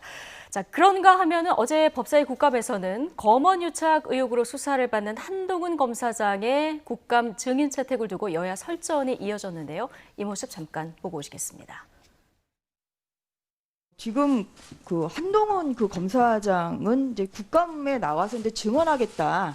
지금 이렇게 여러 차례 지금 발언을 하고 있습니다. 아니, 수사받고 있는 피의자가 와서 하고 싶은 얘기가 뭡니까? 내가 무죄다 이거 얘기하고 싶은 거 아니에요. 국정감사에 증인석을 수사받는 피의자의 무죄 증명을 위해서 내주자는 거예요? 한동훈 검사장이 언로가 막힌 것도 아니고요. 지금 나오겠다는 것 자체가 정쟁의 장으로 우리 법사위를 만들겠다는 것이기 때문에 저는 반대한다는 말씀 드리겠습니다. 과거에 윤석열 당시 검사가 국회 증인으로 출석을 했죠. 그때 야당이던 더불어민주당 의원님들 어떻게 평가하셨습니까? 여당 됐다고 야당 됐다고 말이 바뀌어서는 안 된다는 말씀 드리는 겁니다. 예. 일단 한동훈 검사장 본인은 국회가 부르면 공무원이니까 나가서 대답을 하겠다 이런 입장인데, 지금 이걸 바라보는 여당과 야당의 입장 확연히 다릅니다. 맞습니다. 그런데 이제 이게 약간 달라요. 한동훈 이 검사장은 나가고 싶은 것인지 부르면 나가겠다는 것인지, 이게 지금 국민의힘 박대출 의원은 억울함을 호소하고 싶어한다. 본인이 나오고 싶어한다는 의사를 피력했다. 간접적으로 피력했다. 이렇게 이야기를 하면서 증인으로 이제 신청을 하겠다는 의지를 밝혔는데, 한동훈 검사장 입장은 자신은 공직자, 공무원이기 때문에 국회가 부르면 나가서 묻는 말에 답변해야 되지 않겠느냐. 그러니까 수동성과 적극성에 대해서 지금 이제 야당 의원 입장과 본인 입장은 좀 다른데, 도대체 이 국감장이 불러내고 싶은 사람은 누구인가? 가장 의지가 강한 사람은 누구인가? 이것도 좀 확인이 필요한데 어쨌든 지금 증인 채택이 되는 분위기죠. 그런데 지금 여당은 반대하는 상황인데, 저거는 아까 조수진 의원이 자, 윤석열 검사도 나와서 발언했는데 왜 여야가 바뀌었다고 입장이 달라지느냐? 지금 백혜련 의원 말을 들어보면 피의자 신분인데 피의자를 왜 국감장에서 불러서 이야기를 들어야 되느냐? 이게 검사장의 문제가 아니라 피의자의 방점이 있고요. 지금 조수진 의원은 아니 검사라고 왜 국감장에 못 나오느냐라는 취지여서 윤석열 당시 검사와 지금은 총장이죠. 비교를 했기 때문에 논점이 약간 다릅니다. 이 부분에 대해서 여야가 합의할 필요가 있어요. 지금 피의자인데 여기에 대해서 부를 것인지 말 것인지, 또 이 적절한지 부당한지 이걸 결정해야 되고, 개인적인 말씀을 좀 보탠다면 저는 여당 입장에서도 증인 채택에 대해서 나온다면 사실 이것을 마다할 이유는 없다. 왜냐하면 여야 모두 물어보고 싶은 건 많을 거예요. 왜냐하면 한번 생각을 해보세요. 지금 이 기소는 이제 이 전 기자만 돼서 재판에 들어가 있지 않습니까? 그런데 한동훈 검사장은 지금 수사가 멈춰 있는 상황이죠, 사실은. 그런데 이 시점에서 그 당시 녹취를 보면 그때 이 추미애 법무부 장관이 감찰하겠다라고 하고, 그래서 사실은 이 부산에 저 차장 검사로 가 있는데 법무연수원으로 발령이 났던 거예요. 자, 감찰 중인 사안이다. 그리고 수사도 받아야 된다. 그런 상황에서, 그렇다면 지금 이 한직으로 어찌 보면 본인은 좌천성이라고 느낄지 모르겠습니다만 가 있는 상황에서 녹취의 내용에서 무엇이 감찰의 내용인가? 사실 거기서 일개 장관이 이런 이제 직속 상관에 대해서 이런 표현도 등장을 했고요. 그러면 이제 언론과 이렇게 좀 잦은 접촉을 하고 의사를 주고받고 하는 것들은 적절한가? 이런 부분들을 지금 여당 입장에서도 따져 물어줘야 하거든요. 그런데 문제는 이게 좀 여야 간의 유불리 차원에서 증인 채택을 할 거냐 말 거냐보다 뭐 밀고 당길 수는 있습니다만 나온다면 여당 입장에서도 상당히 적극적인 질의로 한동훈 검사장에게 검언 유착이라고 우리가 불렀던 사안과 관련해서 궁금한 사안들을 다 이 질문을 해야 되겠죠. 어쨌든 윤석열 당시 여주지청장이 2013년 당시에 나왔었죠. 국정원 댓글 사건 수사에서 배제됐다가 이제 국감에 증인으로 나와서 증언을 해서 조수진 의원이 이것과 비교를 했는데 지금은 피의자 신분이고 이 상황이 좀 다르기 때문에 똑같이 볼 수는 없다.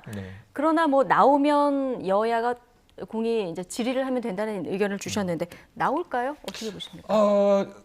합의가 된다면 당연히 자신도 나온다고 했으니까 나올 거고요. 합의도 저는 가능하다고 봅니다. 그러니까 평론님 말씀하신 것처럼 여당이 인식만 바꾸면 되는 것이거든요.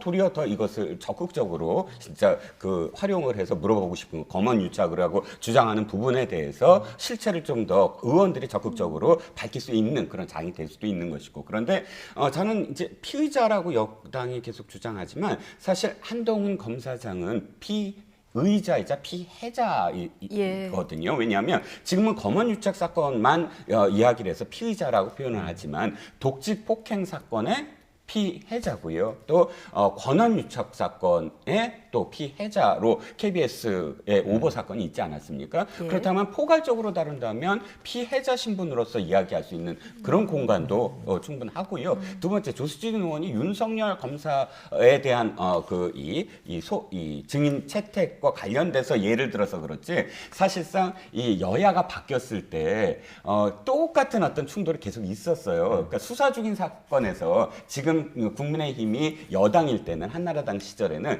수사 중인 사건에서 피해자나 피의자를 부르면 안 된다라고 주장을 했었고 당시에 야당이었던 민주당은 국민의 지금 알 권리다. 그러니까 수사 중인 사건이라도 다 당사자들을 불러야 된다. 이렇게 주장을 했었거든요. 그러니까 이 조수진 의원의 앞에 주장, 그러니까 이 윤석열 검사장의 예를 제외한다면 사실 그 여야가 바뀌었다고 해서 언제나 지금 이 주장이 충돌되는 거는 어느 정도 늘 되풀이되고 있습니다. 뭐 한동훈 검사장 올해만 일하는 장소 3번이나 바뀌었는데 채택이 될지 관심인데 지금 법사위뿐 아니라 그런데 과방위에서도 증인 출석 문제가 다뤄지고 있어요. 똑같은 공방이 벌어지고 있는데 나오게 된다면 만약에 나오게 된다면 어느 쪽이 적당할까요? 지금 할 얘기가 더 많을까요? 말씀하신 대로 지금 두 가지 사안입니다. 야당이 한동훈 검사장을 불러놓는다면 이것은 권언 유착을 파헤치기 위한 하나의 소재로 적극 활용할 거예요. 이게 지금 여당은 또 부담스러운 상황이에요. 반대로 지금 이제 증인으로 기왕 채택돼서 나온다면 여당의 공세는 검언 유착에 이제 집중이 될 거예요. 그럼 이런 상황에서는 또 야당이 어쩌면 좀 이제 보호하기 위한 또 반대적 노력을 하면서 여야가 충돌할 가능성이 큰데 권언 유착이냐 검언 유착이냐 모두 다 어디 들어가잖아요. 들어가잖아요. 언론이. 그러니까 이게 검사 신분이기 때문에 법사위가 오르냐. 근데 저는 과방위가 더 맞는 것 아닌가. 왜냐하면 여기서 검찰개혁에 계속 따라붙는 이 또 하나의 화두가 뭐냐면 언론개혁이거든요. 특히 이게 여권 지지층에서 굉장히 이제 뜨거운 반향이 있는 이슈란 말입니다. 그렇다면은 이 어떤 검찰 권력의 문제와 그리고 언론 권력의 문제를 같이 다루기 위해서라면 저는 앞부분의 방점은 법사위로 갈 것이고 뒷부분의 방점은 과방위로 갈 텐데 과방위에서 한번 달아보는 것도 의외로 의미가 있을 것 같다 하는 의견을 전해봅니다. 일단 증인 채택에 여야 합의가 이루어질지 좀 봐야 될 것 같고요. 오늘 국감 중에서 아무래도 가장 주목을 받는 것이 국토위 국감 아닐까 싶습니다. 지금 경제 수장도 전세 대책에 발이 묶여 있는 상황이라서 우리 김현미 국토교통부 장관의 답변을 좀 들을 수 있을 것 같아요. 네, 그렇습니다. 일단 그 전세와 월세와 관련된 규제 3법이 통과되면서 야당은 계속 걱정을 했죠. 그러니까 전세 대란이 있을 것이다. 그리고 굉장히 힘들어질 것이다. 근데 기본적으로 그 인식이 어떻게 시작이 되냐면 다주택자들에게 주택을 팔라고 유도하는 정책이 있지 않습니까? 근데 기본적으로 정부가 지금 임대 사업을 적극적으로 나서서 이 사업을 나서 나선다기보다는 임대주택을 공공 임대주택을 뭐 공급을 하겠다고는 했지만 이번 정부 들어서 그 물량이 그렇게 크지 않거든요. 그렇다면 2주택 이상을 가진 사람들이 자신이 살 주택 이외의 주택을 임대하게 만드는 것, 그것 자체를 사실은 무슨 금기시하거나 법으로 제재를 해서 하면 그만큼 전세는 힘들어지는 건 너무 자명한 것인데,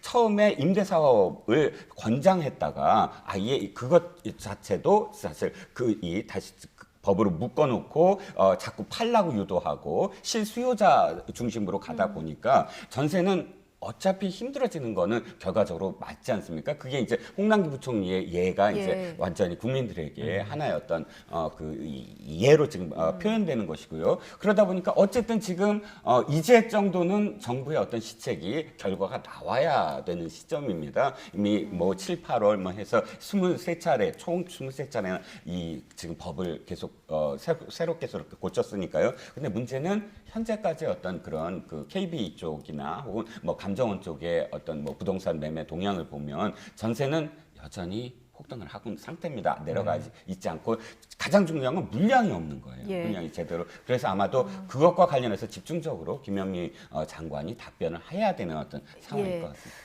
지금 계약갱신 청구권하고 실거주권하고 이 상충되는 이 부분 때문에 뭐 홍남기 부총리뿐만 아니라 이런 비슷한 사례를 가지고 계신 분들이 꽤 계실 텐데 국토부가 시행규칙 개정에 나서겠다고 했어요. 맞습니다. 그런데 여기에 대해서 지금 야당에서 또 일부 언론에서 이게 홍남기 구학이다, 이렇게 이제 비토를 하고 있는 거죠. 뭐냐면은 그동안은 왜 대책을 내지 않다가 홍남기 경제부총리가 이런 상황이라는 게 이렇게 터져 나오니까 부랴부랴 대책을 냈느냐. 그러니까 결국은 결국은 살리겠다는 거냐. 근데 이건 뭐 이 법의 적용을 받는 게 딱 이런 케이스죠. 아까 예라고 말씀하신 게 맞습니다. 이게 홍남기 구하기가 아니고요. 거꾸로 지금 이제 국토부하고 기재부 입장은 한 달 전부터 준비해온 대책인데 문제는 지금 이 타이밍에 홍남기 부총리가 이 교착 상황에 함정에 쏙 빠진 게 아주 아이러니한 상황인 거예요. 대책이 나온 이후에도 거론이 됐었어요. 네, 아이러니한 상황인 거예요. 그래서 대책이 나온 직후에 우리가 많이 거론했던 거예요. 이런 상황 벌어지지 않을까? 만약에 집주인이 나는 실거주할 거니까 들어오시오, 이 전세 세입자에게 나가시오라고 하고 그 세입자는 들어갈 곳은 없고 이 다른 곳에 가려고 하니까 2+2로 세입자가 계약갱신 청구권을 행사해서 나는 더 있겠소 하는 경우에는 전세 물량이 마를 것이다. 그래서 오가지 못하는 사람이 생길 것이다라는 우려에 홍남기 부총리가 본인이 살해가 된 건 너무너무 극적인 상황이 돼버렸잖아요. 그래서 이것은 지금 구하기는 아니고 선우는 좀 다르다라고 하는 걸 바로 잡고, 그런데 문제는 이 대책이 한 달 전에 준비가 돼서 이제 시행이 되고 홍남기 부총리도 적용을 받는 대책이 아까 이제 평론가님 말씀하신 부동산 시장의 전세 물량이 좀 풀리는 하나의 해빙 신호를 만들어낼 수 있겠는가. 이건 사실은 대다수의 부동산 전문가들은 좀 비관적으로 보는 상황이라, 그렇다면 어떻게 할 것인가를 저는 국회에서도 의견을 활발히 낼 필요가 있고요. 그리고 이제 해당 부처에서는 정말 지금보다는 조금 더 진지하고 엄중하게 이 겨울이 다가오는 시점에 이 문제에 대한 좀 똑 떨어진 해법을 내지 못하면 상당히 좀 정부도 좀 곤혹스러운 상황이 될 것 같습니다. 그래서 오늘 김현미 국토부 장관의 발언이 굉장히 주목되는데요. 이 발언은 뭐 나오는 대로 저희가 전해드리도록 하고요. 자, 4.15 총선 선거사범 공소시효 만료가 이제 어제 자정까지였는데요. 어제 검찰이 여야 의원 20명을 기소를 했습니다. 자, 관심을 모았던 재산 축소 신고 의혹 관련해서는 지금 뭐 국민의힘 조수진 의원, 무소속의 김홍걸, 양정숙 의원 모두 기소가 된 거죠? 네, 그렇습니다. 모두 기소됐고요. 이건 아마도 김홍걸 의원의 어떤 케이스가 뭐랄까요, 어떤 예외를 두지 말자라는 검찰의 이 인식이 있던 것 같아요. 저는 선거법 위반에서 올해처럼 이렇게 재산 축소 신고와 관련된 의원들이 무더기로 기소된 건 처음이거든요. 그만큼 경중을 따졌을 때 이 재산 축소와 관련돼서는 좀 비중이 적었어요. 허위 사실 유포라든지 사전 선거 운동이라든지 이런 부분이 더 많았거든요. 근데 올해 그러니까 뭐 조수진 의원을 맨 처음으로 필두로 해서 김홍걸 의원 해서 이것이 굉장히 국민적인 어떤 공감대가 형성이 된 것 같아요. 그게 검찰이 이거 예외를 두지 말자 하고 무더기로 기소하게 되는 그런 이유가 되지 않을까 싶습니다. 이제 법원의 판단을 기다려 봐야 되는데요. 지금 이 20명 정도, 근데 선거법 위반으로 100만 원 이상 벌금형만 받아도 당선 무효형이 맞습니다. 되는 거잖아요. 이 법원 판단까지 통상 얼마나 걸립니까? 그러니까 지금 뭐 1심, 2심, 3심 빨리 간다고는 하지만 예. 이건 뭐 100% 3심까지 다 갑니다. 중간에 승복하는 의원은 없습니다. 왜냐하면 이건 의원직이 걸렸기 때문에. 물론은 적절하게 나오면 본인은 1심이나 2심에서 중단하고 싶지만 이때는 검찰은 또 끝까지 예. 상소하는 거예요. 그래서 대체로 30까지 다 간다고 보면 시간은 통상 한 2년 내외 걸리는 그러면 상황이고요. 내년 보궐선거 규모에는 영향이 없죠. 내년 빨리 판결이 나오는 경우에 지금 4월 보선이 이제 1년에 한 번이기 때문에 내년 몇 명이 나올지는 좀 지켜봐야 되지만 지금 기소로는 내년 이 재보선은 어렵고요. 내후년에 몇 석을 이제 갖게 될지 봐야 되고 많이 나오게 되면 지금 또 미니 총선 될 수 있습니다. 지금 20여 명 중에 만약에 한 이제 일부 뭐 절반 가까이만 의원직 상실이 되면 사실은 엄중한 사안들이 지금 케이스 보면 굉장히 적지가 않아요. 그래서 저는 재보선이 내후년에 꽤 발생할 것 같은데 자 문제는 뭐냐면 아까 재산 신고는 이거 간단해요 기준이. 정말 실수면 이거는 용서받을 수 있겠지만 의도성이 있다 그러면 용서받기 힘든 사안이고 또 이제 이스타항공의 몰락과 지금 함께한 이상직 의원 지금 본인이 탈당해서 무소속입니다만 이 경우는 사전선거운동 혐의거든요. 예. 혐의가 각각 다 다른데 근데 이게 수를 돌렸다. 이건 그냥 자체로만 보면 상당히 좀 정근대적인 행위로 이제 비춰질 수 있어서 이 과거보다는 더 법 적용은 엄중해질 가능성을 높게 봅니다. 선거 시기와 관련해서 한 말씀 짧게 네. 말씀드리면 사실 이게 규정은 돼 있어요. 1심은 6개월 이내, 그다음에 2심과 3심은 3개월에서 1년 이내로 처리하게 돼 있는데 문제는 이게 대법원이 예를 들어서 이번 그 이재명 경기지사처럼 파기환송심하고 계속 붙잡고 있고 하다 보면 국민들이 굉장히 사실 권리가 없어지거든요. 그러니까 계속 구속돼 있고 이런 상황 속에서는 제대로 지사직이라든지 의원직을 하지 못하니까 규정을 지켜야만 한다. 6개월, 3개월. 그건 꼭 좀 강조를 하고 싶습니다. 예. 당초 검찰이 밝힌 선거사범 중에서 21대 국회의원 당선자 수를 세보면 총 90명이었죠. 네. 근데 이번에 기소가 된 건 20명입니다. 그러니까 다수는 또 혐의를 벗은 건데 불기소 처분이 내려진 의원들 관련해서 오늘 아침 주호영 국민의힘 원내대표 불만을 표출했습니다. 어떤 불만인지 이 발언 잠시 듣고 오시죠. 특히 윤건영, 고민정 등 여권 핵심 인사들과 관련해서는 줄줄이 석연치 않은 이유로 또는 알려지지 않은 이유로 불기소 처분이 됐습니다. 시중 말로 검찰의 진짜 권한은 범죄자를 기소하는 데 있는 것이 아니라 기소하지 않고 봐주는 데 있다고 하지만은 기소권을 독점하고 있는 검찰이 이 사건도 요직에 친정권적인 사람을 앉혀서 아마 이런 결정을 하는 것 같습니다. 검찰이 여권 핵심 인사들은 봐줬다 이런 얘기인 것 같은데요. 공정성이 훼손됐다. 주호영 대표는 이렇게 보는데 네. 참 이 주장은 어떻게 보십니까? 저는 이 국민의힘이 할 것을 다 하고 지금 저 주장을 했으면 저 주장은 일리가 있다. 한번 의혹 제기해 볼 수 있습니다. 예. 이게 혹시 정무적인 정권의 검찰의 기소 불기소 판단이 작용한 거 아니냐? 야당은 저런 주장해 볼 수 있어요. 근데 왜 그러냐 하면 지금 민주당과 국민의힘이 거의 유사한 이 혐의가 이쪽은 조수진 의원, 이쪽은 김홍걸 의원이에요. 금액도 비슷해요. 11억 원 정도를 누락한 겁니다. 재산 누락. 근데 이쪽은 부동산이고 이쪽은 예금과 채권인 게 달라요. 하지만 뭐 가치는 비슷하단 말입니다. 이쪽은 지금 어떻게 했습니까? 제명됐잖아요. 이쪽은 지금 아까 국정감사에서 열심히 질의하고 계신데 다른 질의는 열심히 하시는데 본인에 대해서는 나 실수다. 실수일 수도 있어요. 그러면 이제 재판에서 뭐 괜찮은 결과가 나오겠죠, 본인에게. 그럼 김홍걸 의원은 뭔가 변명을 안 했느냐? 했죠. 몰랐다. 그러니까 이게 의도한 것이 아니다. 근데 이 두 경우 다 의도성이 있는 누락이면은 이건 심각해질 수 있는 것이고 정말 과정상의 실수면 이게 면책이 될 수도 있는 사안이라고 봅니다. 그런데 왜 내부에서는 징계나 아무런 윤리적인 액션은 없으세요? 국민의힘은. 그런 부분들을 하고 지금 보면요. 민주당은 7명밖에 기소 안 했네요. 그리고 우리는 10명이나 했네요. 의원 의석수로 보면 민주당이 훨씬 많은데 봐주기 아닙니까? 아니에요. 민주당은 제명 탈당을 해서 무소속의 다 민주당 출신 의원, 김홍걸, 이상직, 양정숙 다 민주당 의원들이란 말입니다. 10명 똑같아요. 그렇게 보면. 그런 의미에서 왜 내부적인 징계는 없었는가? 예. 여기에 대해서는 이 검찰의 기소 불기소는 그 다음에 제기해 볼 만한 문제지만 정당 내부의 윤리 기준은 왜 작동하지 않습니까? 이것도 국민들이 묻고 있다는 것을 예. 함께 답해 주셔야 될 것 같습니다. 범여권의 최강욱 열린민주당 대표도 검찰을 또 비판했는데 뭐 이유는 좀 다른 거겠죠? 네, 그렇습니다. 조국 전 장관 아들과 관련해서 인턴 증명서를 허위로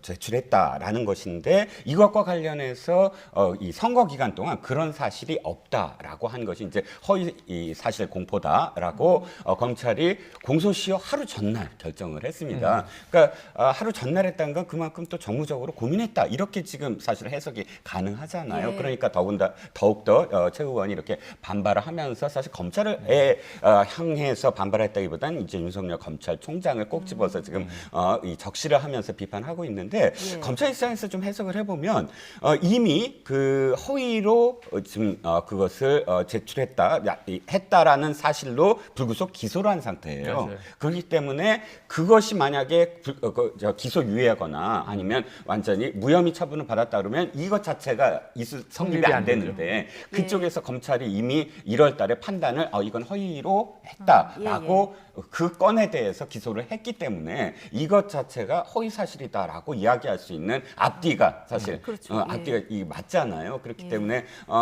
최 의원의 비판은 어느 정도 저도 이해는 하지만 그럼에도 불구하고 두 개의 어떤 재판이 연관돼 있기 때문에 네. 이것은 뭐 받아들여야 되지 않나 싶습니다. 지금 뭐 여러 기소된 의원들 가운데서 가장 논란이 되고 있는 의원이 있는데요. 지금 더불어민주당의 정정순 의원입니다. 어제가 선거법 위반 공소시효 마지막 날이었는데요. 끝까지 검찰이 출석하지 않아서 논란이었는데 본인은 국정감사를 이유로 들고 있습니다. 듣고 오시겠습니다. 불응을 하고 이런 걸로 비춰지는 건 안 맞고 또 국정감사는 헌법에 정한 국회의 중요한 일정이니까 9월 정기국회에 와서 7일, 10일, 13, 15 이렇게 몰아서 이제 하다 보니까 신중히 받아들이고 있습니다. 예. 검찰에서는 지금 체포동의안까지 제출된 상황입니다. 네. 이게 계속 불러다 안 나와서 그렇죠. 예 제출이 되는 이런 상황인 네네. 거죠.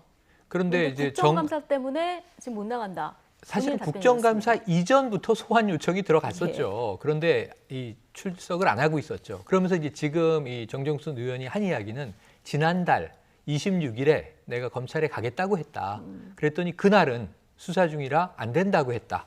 오지 말라고 했다. 그래서 날짜를 못 잡고 있던 와중에 이제 국정감사로 돌입했다. 이제 이런 얘기가 되는 거예요. 예. 국정감사 뭐 준비에도 시간은 많이 들어가겠고 보좌관들이 열심히 밤을 샐 텐데 자 지금 국정감사 2주째 됐는데요. 정정순 의원이 국정감사에서 뭘 터뜨리고 있는지는 언론 보도에서 별로 확인된 바가 없습니다.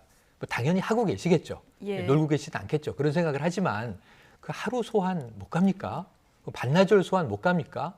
다시 한번 여쭤볼게요. 국정감사를 24시간 동안 지금까지 한 달 하셨습니까? 이제 2주 됐지 않습니까? 한번 가시면 되잖아요. 예. 심지어는 민주당에서 자진 출석하라라고 권고를 했어요. 이건 당 지도부의 이 결정이고 권고예요. 그 권고긴 하지만 사실은 네. 가라는 얘기죠. 근데 안 갔습니다. 언제까지? 이 공소시효 날 지날 때까지. 결국은 불구속 예. 기소돼서 재판에서 다투게 됐는데 다른 혐의도 있어요. 다른 그러니까요. 혐의도 있는데 공직선거법에 해당하는 혐의만 분리기소한 거예요, 현재. 그렇게 보면 정정순 어제는 의원은 뭐 시효가 만료가 되기 때문에 네, 이것만 저는 분리해서 당의 지지율을 깎아먹는 예. 상황을 연출하고 있다. 예. 안타까운 대목입니다. 그래서 28일 본회의 열렸을 때 체포동의안이 처리될지 이 부분도 좀 주목이 되는 상황이고요. 마지막으로 이 얘기 잠깐만 해보겠습니다. 기자가 출근을 방해했다. SNS상에서 추미애 장관이 이 집 앞에서 대기하던 기자의 사진을 올려서 좀 논란이 일고 있습니다. 네. 예. 지금 추 장관 입장에서는 사실 9개월 동안 언론에서 계속 취재를 하고 또 취재를 한답시고 출퇴근 장면을 계속 사진을 찍는다거나 표정을 사진을 찍는다거나 하는 것에 대해서 불편할 수 있습니다. 충분히. 예. 그리고 공문으로 항의도 했다고 하고요. 언론사에. 그런데 뭐가 문제냐면 예를 들자면 내가 돌을 맞았는데 돌을 맞은 그 돌을 갖고 다시 그 돌 던진 사람한테 돌을 던지면 어떻게 되죠? 돌 던진 행위 자체도 불법이거든요. 그건 보복이 되거든요. 무슨 뜻으로 말씀드리냐면 그 아무리 힘들다고 하더라도 그것을 적법한 상태에서 항의를 하는 것은 뭐 공문을 한다거나 그렇게 하는 것은 문제가 없습니다. 하지만 지금 사진을 찍는 사진 기자의 얼굴을 사진을 찍어서 지금 올려버린 거예요, SNS에. 그러다 보니까 뭐 댓글만 15,000개가 지금 달려 있고 대부분의 댓글은 거의 그냥 그 욕하는 비판하는 그런 댓글이고 그 사람의 신상이 지금 털리고 있고 그것 자체가 사실은 불법적인 행위이지 않습니까? 물론 모자이크 처리를 나중에 했지만 법무부 장관으로서 적절치 못했다. 처음에 얼굴이 노출되다 보니까 이게 좌표 찍기가 아니냐 이런 비판이 나왔었는데 공인의 사생활 그리고 국민의 알 권리 이 적정한 기준점은 어디서 잡아야 될까요? 기준점은 없습니다. 다만 전 추미애 장관이 이렇게 작심하고 조금 거친 대응을 한 것엔 이유가 있는데 지난해 전임자인 조국 전 장관을 똑같이 출근 때마다 찍었어요. 그런데 뭐 별로 행위가 나온 게 없잖아요. 조국 전 장관 말하지 않고 들어가고 어쩌다가 이제 뭐 그냥 개혁에 매진하겠다 그러고 들어가고 뉴스거리가 없는데 헤드라인이 이런 게 있어요. 조국 장관 차문 쾅 닫고 뭐 출근. 그러니까 이게 뭐냐면 이건 완전히 인상 보도죠. 인상 보도. 차문을 쾅 닫았다? 어느 정도인지 모르지만 그럼 조국 장관이 화났구나. 이런 뉘앙스를 풍기는 보도를 낸 겁니다. 자동차 앞에서 출근하는 조 장관 사진을 찍고 조국 전 장관은 지금 1년 전 이 기사들을 보면서 고소고발하고 있는 상황이에요. 그게 최근에 나와서 전 추 장관이 전임자의 그러한 내용을 보고 아무 생산 가치, 비생산적인 보도 가치가 없는 일들이 벌어지고 있구나. 자신의 출근 장면도 그런 거예요. 한 건을 건지기 위해서 뭐 소설이라든가 이런 표현 하나 나오길 기대하는 건데 언론도 함께 자중해야지. 전 추 장관도 잘했다고 보지 않습니다만 언론도 함께 톤다운하고 자중해야지. 이건 서로 쌍방간의 감정적인 고조만 나오는 안 좋은 현상이다. 추 장관도 잘못했습니다. 하지만 언론도 함께 조금 톤다운 하시죠. 해당 언론사는 집 안에 들어간 거 아니고 아파트 입구에서 있었기 때문에 앞으로 공인에 대해서는 허용된 범위 안에서 이렇게 취재를 계속할 것이다. 이런 입장까지 나온 상황입니다. 오늘 두 분 말씀 여기까지 듣겠습니다. 최영일, 이종근 두 분 시사평론가와 함께했습니다. 고맙습니다.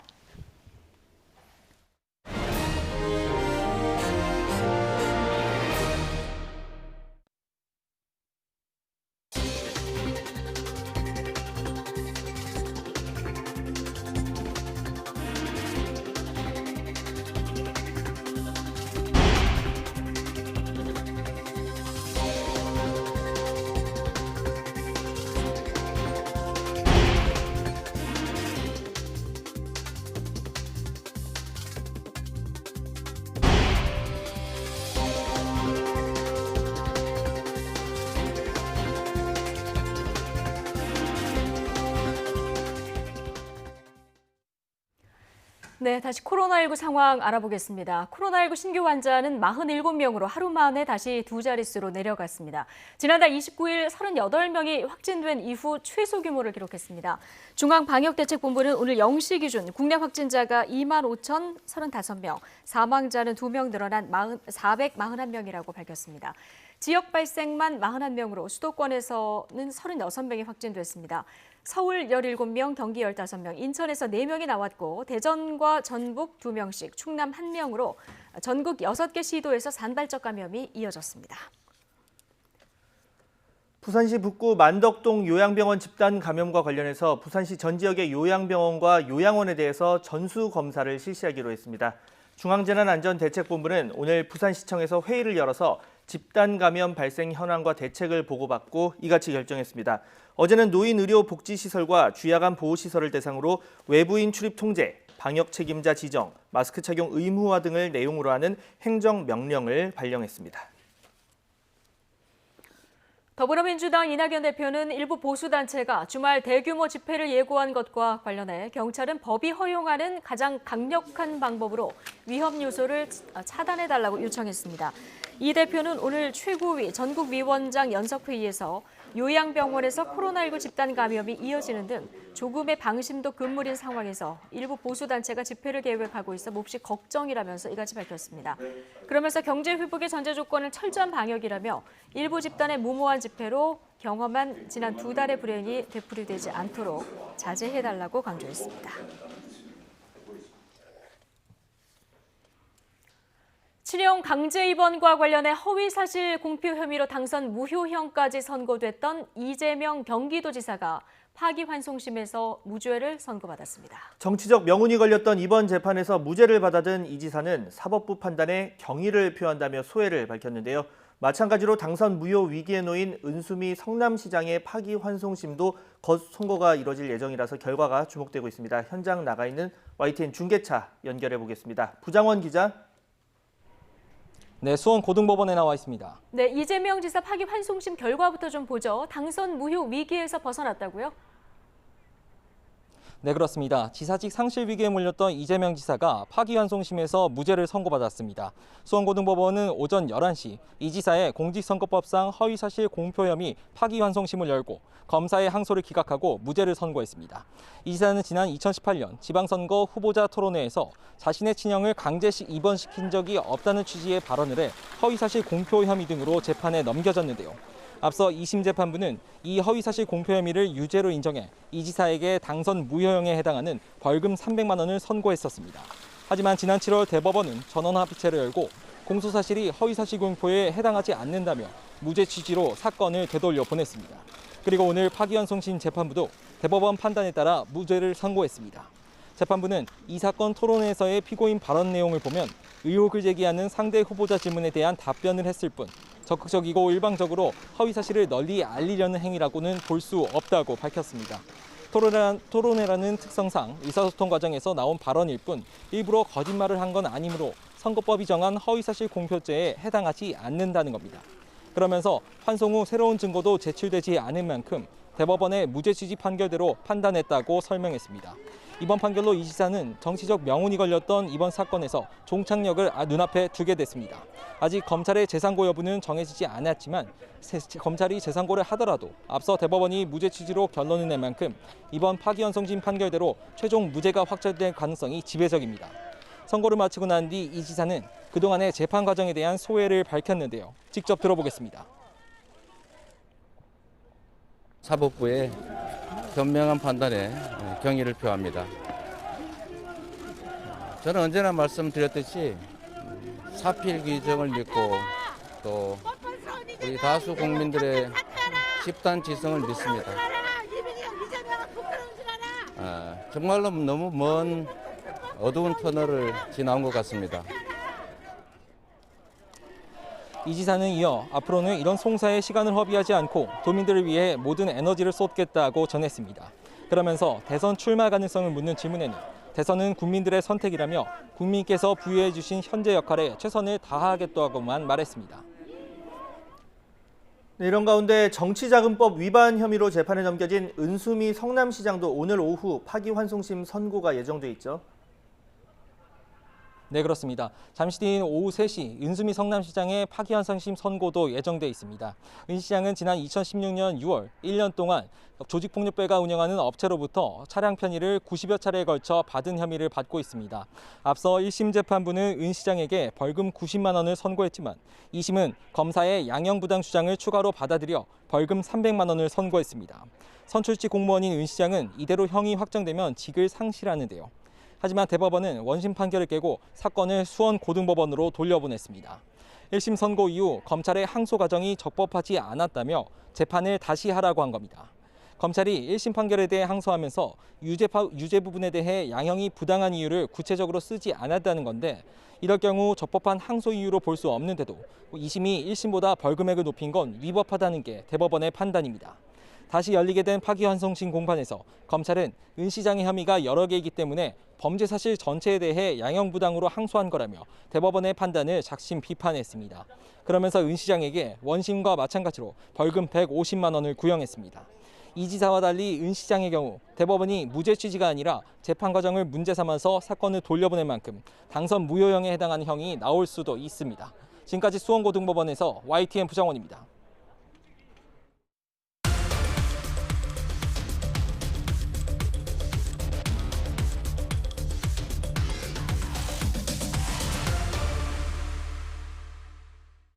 네, 반환점을 앞둔 이번 국정감사, 요즘 관심인 집값과 세금 문제도 많이 거론이 되고 있는데 어떤 말들이 나왔을까요? 짚어보겠습니다.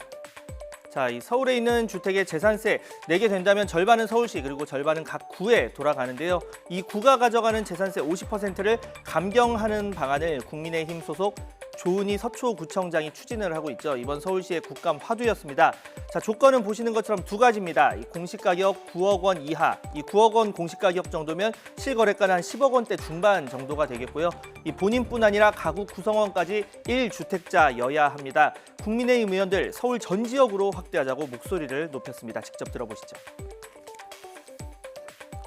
세금 폭탄을 맞은 국민들을 위해서 본 의원은 서초구청이 참 잘했다고 생각합니다.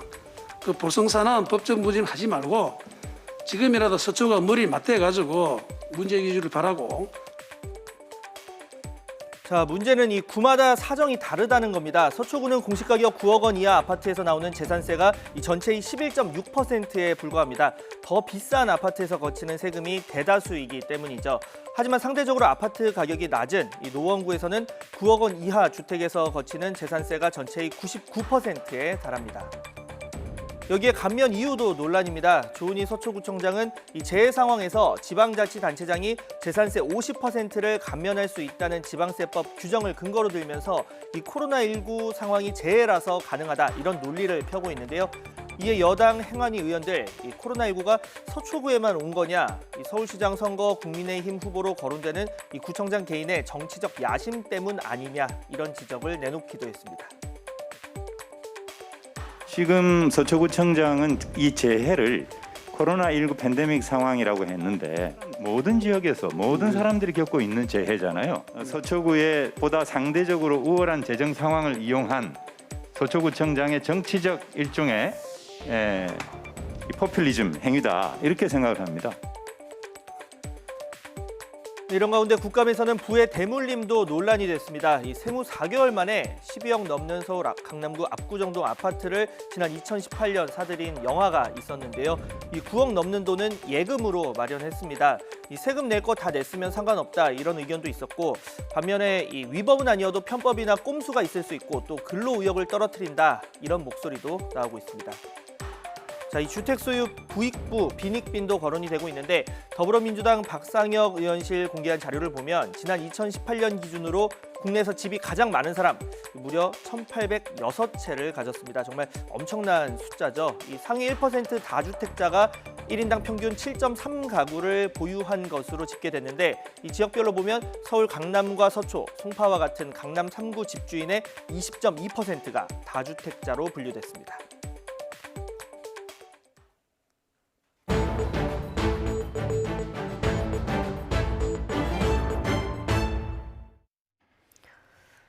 네, 서욱 국방부 장관이 미국에서 열린 제52차 한미안보협의회의 SCM을 마치고 귀국했습니다. 미국 측은 예정했던 한미 국방부 장관 공동 기자회견도 급작스레 취소하고 전작권 전환, 방위비 등 여러 안보 현안에서 자국 요구를 거침없이 쏟아냈습니다. 취재기자 연결해서 자세히 짚어보겠습니다. 자, 임성호 기자. 네, 국방부입니다. 예, 일단 가벼운 얘기부터 좀 해보면 서욱 국방부 장관, 이번 SCM이 취임 후 첫 미국 방문이었던 거죠? 네, 그렇습니다. 지난달 서 장관이 취임을 했는데 이 취임 한 달 만에 처음으로 미국을 방문했던 겁니다. 마크 에스퍼 미국 국방부 장관과도 상견례를 하는 자리였는데요.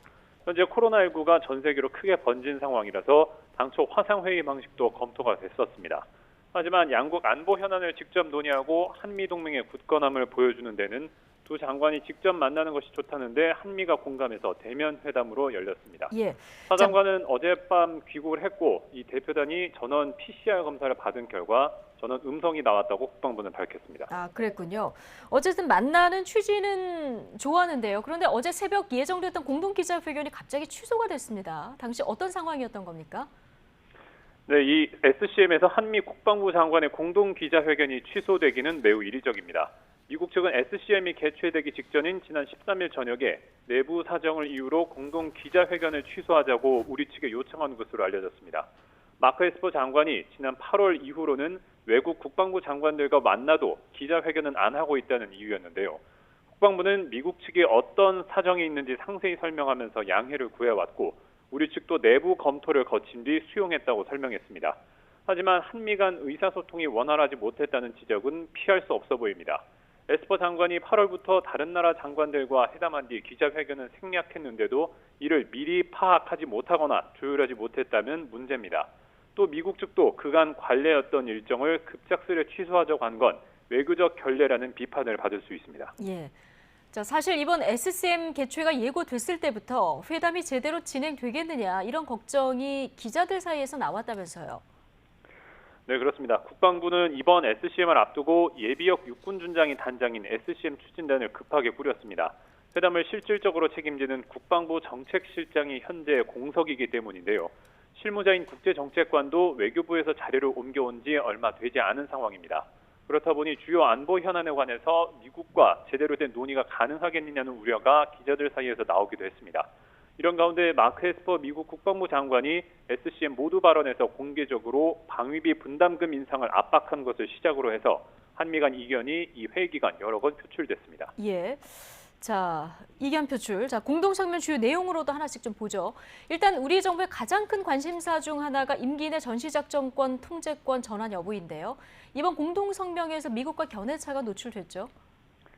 네, 그렇습니다. 서욱 국방부 장관은 이번 SCM에서 전작권 조기 전환 필요성을 강조했지만 마크 에스퍼 장관이 공개적으로 선을 그었습니다. 예. 두 장관의 발언 잠깐 들어보겠습니다. 전작권 전환의 조건을 조기에 구비하여 한국군 주도의 연합방위 체제를 빈틈없이 준비하는 데 함께 노력할 것입니다. Fully meeting all the conditions for the transition of operational control to Iraq commander will take time. 이후 SCM 공동성명에서는 이 같은 미국 측 입장이 강하게 반영됐습니다. 상호 합의된 전작권 전환 조건을 충분히 충족해야 한다는 점을 재확인한다고 못 박은 겁니다. 코로나19로 하지 못한 올해 하반기 전작권 완전 운용 능력 검증을 언제 진행할지 그 구체적인 시기도 이번 성명에 담기지 않았습니다. 앞으로 미국 측 입장이 획기적으로 바뀌지 않으면 문재인 정부의 공약인 임기 내 전작권 전환, 그러니까 2022년 5월 이내 전작권 전환은 사실상 불가능해 보입니다. 미국 측은 대신 전작권 전후 한반도 방위를 위한 보완 전력을 제공하기에 앞서서 한국의 무기 획득 계획을 먼저 고려하겠다는 문구를 공동성명에 넣었습니다.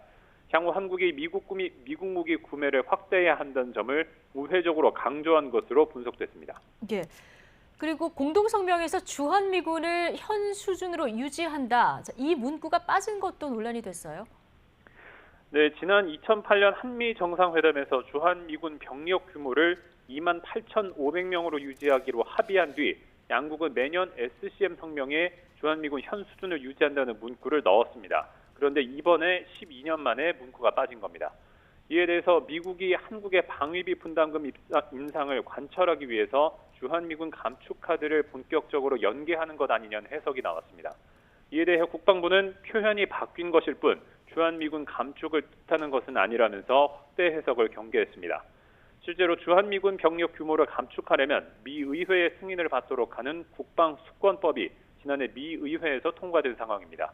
하지만 우리 군 안팎에서는 도널드 트럼프 대통령이 만일 재선하는 데 성공한다면 앞으로 방위비 분담금 인상을 관철하기 위해서 실제로 주한미군 감축에 나설 거라는 관측이 이어지고 있습니다. 예, 자 공동성명 관련해서 내용 하나만 더 보면, 자 한국군의 중국 견제 역할 확대를 요구하는 이런 내용도 담겼다고요. 네, 그렇습니다. 이번 공동성명에는 에스퍼 장관이 2016 위기관리 합의각서를 최신화해야 할 필요성에 주목했다라는 문구가 포함이 됐습니다. 이 위기관리 합의각서는 한미 연합 위기관리 대응 지침을 규정한 문서인데 위기관리 범위가 현재 한반도 유사시로 되어 있습니다.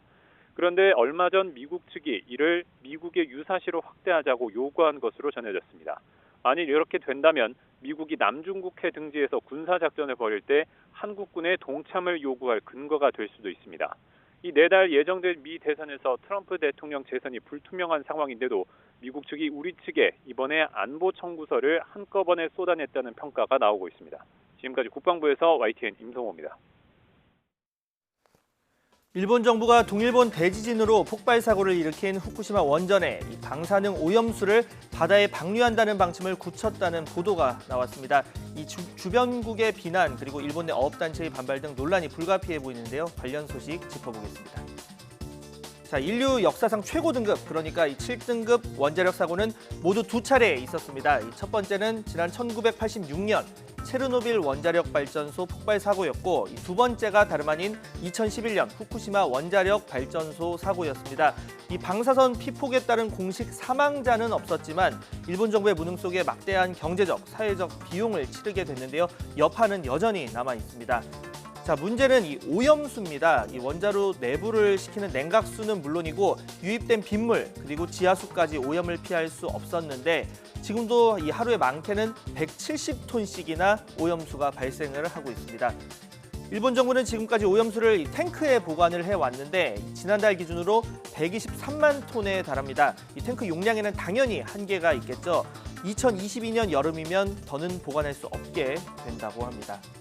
자, 그래서 일본 정부의 계획은 이렇습니다. 오염수를 정화해서 방사성 물질의 이 농도를 낮춘 다음에 바다에 방류하겠다는 거죠. 하지만 이 과정에서 현재 기술로는 완벽하게 제거하기는 어려운 삼중수소, 이 방사성 물질은 남는다, 이런 지적도 나오고 있습니다.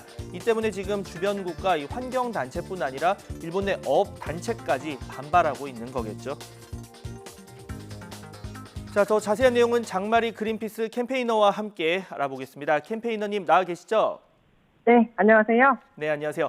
자, 일본 현지 언론을 통해서 지금 알려진 내용, 제1원전 오염수의 방사성 농도를 낮춘 뒤 이 바다에 방류해서 처분을 하겠다는 건데 일단 지금 이게 결정된 사안입니까?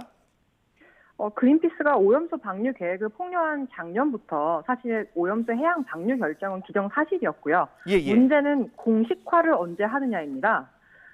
빠르면 수일 안에, 늦어도 10월 말에는 발표할 거라고 보고 있는데요. 지금의 결정은 결정의 공식화가 임박했다고 보시는 게 정확합니다. 네, 임박했다라고 얘기를 해주셨는데, 자, 가장 큰 관심은 이 실제 방류했을 때 뭐 어떤 영향을 주느냐인데, 저희가 앞에 얘기를 잠깐 했지만 일단 삼중수소 이게 어떤 겁니까? 우선 짚고 넘어가야 되는 건 예. 후쿠시마 방사성 오염수 내의 물질들을 현재 기술로 완전히 처리할 수 없다는 건데요. 처리할 수 없다. 예. 삼중수소뿐만이 문제가 아닙니다. 일본 정부는 두 가지를 왜곡하고 있습니다. 첫째로 오염수 방류는 처리 후에 하면 안전하다.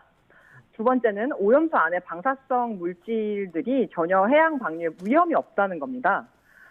삼중수소는 통상 원전을 운영하는 국가에서도 해양이나 대기에 방출되고 있는 건 사실이지만 이 삼중수소만 남았고 그렇기 때문에 오염수 방류가 안전하다는 건 손바닥으로 하늘을 가리는 논리와 같은데요. 문제는 삼중수소만이 아니라 그 안에 스트론튬, 세슘, 플라토늄 이 많은 없어지지 않는 방사성 물질들이 더 심각하다는 것은 한국이나 그린피스 기장뿐 아니라 해양학자들도 우려를 포함 바가 있습니다. 그러니까 지금 뭐 오염수가 안전하고 또 방사성 물질도 뭐 대부분 걸러져서 해양에 문제가 없다. 일본은 이렇게 주장을 하고 있는데 지금 이 캠페이너님께서는 일단 이 삼중수소 빼고는 나머지 문제 없다. 이 일본 측의 얘기 자체도 믿을 수 없고 좀 신뢰하기 어렵다. 이렇게 보시는 거군요. 네, 그렇죠. 현재 123만 톤 가량의 방사성 오염수가 저장되어 있잖아요. 예. 그런데 지금 현재도 매주에 1000톤씩 녹아내린 원자로의 냉각수를 붓고 있는 상황입니다. 네. 그러니까 다시 말하면 녹아내린 해결료를 제거하지 않는 이상 오염수는 계속해서 만들어진다는 거고요. 바다로 방사성 물질이 방출이 되면 어류를 비롯해서 해저의 토양물, 모든 생태계가 지속적으로 방사능에 피폭이 되고요. 이것은 결국에는 한국 국민들의 식탁, 그 건강도 위협하지만 우리의 수산물 소비, 수출에도 전례 없는 피해를 입힐 것이고요. 사실 그게 일본의 농수산업 종사자들이 이 일본의 농수산업이 괴멸할 수 있다라고 강렬하게 반대하는 이유입니다. 지금 중요한 부분을 좀 짚어주셨는데, 그러니까 뭐 체내 피폭 같은 경우는 굉장히 이제 분석하는데 시간이 오래 걸린다면 지금 당장 이제 우리 쪽에 경제적인 문제가 될 수 있는 게 바로 지금 후쿠시마산 뭐 농수산물 수입 금지하는 국가 많은데 만약에 이번에 방류를 하게 되면 인접국인 우리나라의 농수산물에도 영향을 줄 수 있다. 이런 얘기시죠? 네, 맞습니다. 네, 자 지금 보면 이 국내 환경에 그래서 미칠 영향이 만만치 않다 이런 얘기가 나오고 있습니다. 다만 일부에서는 이 삼중수소라는 물질이 자연 상태에서도 이제 돌아다니고 인체에 들어가면은 충분히 이게 녹을 수 있다, 일종의 녹을 수 있다 이런 얘기를 하면서 문제가 없다는 의견을 펴는 분들도 있습니다. 어떻게 봐야 될까요? 지금 방사성 오염수 안에는 총 60개가 넘는 방사성 물질들이 있다고 보고가 됐는데요. 예. 이 중에 가장 인체나 생명에 치명적인 방사성 물질들은 특성상 더 오래 남기도 합니다. 오래 남기도 한다. 예. 그런데 몸을 통해서 희석이 되는 게 아니라요. 오히려 유전자 세포에 섞여서 변이를 일으킵니다. 방사능을 흔히 총알이나 칼날에 비유하기도 하는데 유전자 자체를 다 부셔놓는 거죠, DNA를. 네. 그러면 세포의 증식이 비정상적으로 되거나 아예 복구할 수 없는 상태가 되는 겁니다. 그러면 지금 오염수에 포함된 방사성 물질이 자연에도 존재하느냐?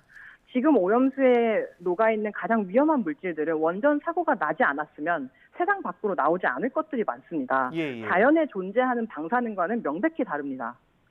그러니까 뭐 예를 들어서 뭐 라듐이 있는 물질을 우리가 쓴다고 뭐 자연에서 라듐이 나오지만 그 물질을 가까이 하지 않는 것처럼 자연에서 나오는 것과 뭐 이런 이번에 배출이 되는 것 이런 부분은 좀 다르다 이런 얘기를 해주셨고, 자 관련해서 보자면 지금 뭐 일본 내부에서도 반발이 큰 상황입니다. 뭐 국제적으로도 큰 문제로 비화할 가능성도 있는데 지금 어떤 움직임이 나오고 있습니까? 일본에서는 일본의 전국 어협동조합 그리고 후쿠시마의 지역 주민들 그리고 실제로 일본 국내에서 설문조사를 돌렸을 때도 절반 이상이 급격하게 반대를 했어요.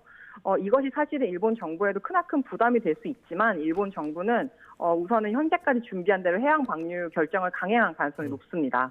네, 사실 지금 이런 얘기도 나오고 있습니다. 일본이 그러니까 자체적으로 각 물질에 대해서 기준치를 정했는데 뭐 삼중수소도 기준을 정했겠죠. 근데 그 기준보다 심지어 높게 나오는 이제 연구 결과도 나오고 있다. 이런 게 우리 보도를 통해서도 나오고 했고, 그래서 일본 내부에서도 이런 투명하지 못한 공개에 대해서 좀 지적이 나오고 있는데 일본 정부가 이런 비판에 나오는 걸 알면서도 강행하려는 배경 어떤 게 있을까요? 우선은 후쿠시마 원전 사고 자체가 일본에게는 굉장히 역사적으로 큰 실패입니다. 그렇기 때문에 빨리 그 증거인 후쿠시마 원전 부지를 복구하는 게 필수적인 거죠. 그래서 일본 정부는 앞으로 30년 혹은 40년 안에 그 원전 부지 자체를 완전히 복지시설처럼 바꾸려는 계획을 가지고 있어요. 그러니까 큰 저장 탱크를 더 이상 그 부지에 보관할 수 없다는 논리로 이것을 가져가고 있기 때문에 실제로 방류를 강행할 가능성이 없다. 그것은 사실 잘못된 분석입니다. 네, 사실 뭐 방금 얘기를 해주셨지만 지금 일본 같은 경우에 오염수를 두면 이 원자로 폐지에 방해가 되니까 원자력 발전소 폐지에 방해가 되니까 이걸 방류하겠다는 건데 뭐 기존에 공기 중에 방류를 하겠다 이런 얘기도 있었고 여러 가지 대안이 나왔습니다. 그러면 지금 시점에서 좀 우리가 일본 측에 이렇게 했으면 좋겠다라고 권할 만한 대안이 뭐 어떤 게 좀 있을까요? 그린피스는 오염수가 문제가 될 것을 사실은 원전 사고 직후부터 계속 예고를 했었고요.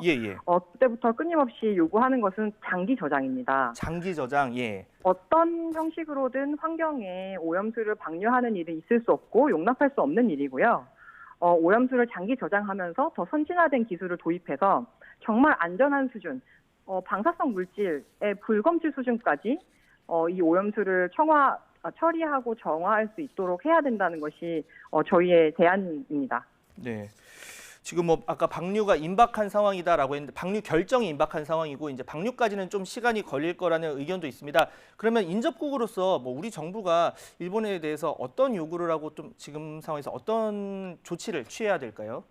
지금은 사전의 조치가 필요한 상황입니다. 네. 아주 오랜 시간 복구할 수 없는 방사성 오염이 예상이 되기 때문에 방류 결정 전에 과학적인 근거로 안정성을 입증하고 또 그 결과를 인접국인 한국의 동의가 있어야지만 방류를 할 수 있는 거거든요. 그런데 지금 이 절차가 빠져 있죠.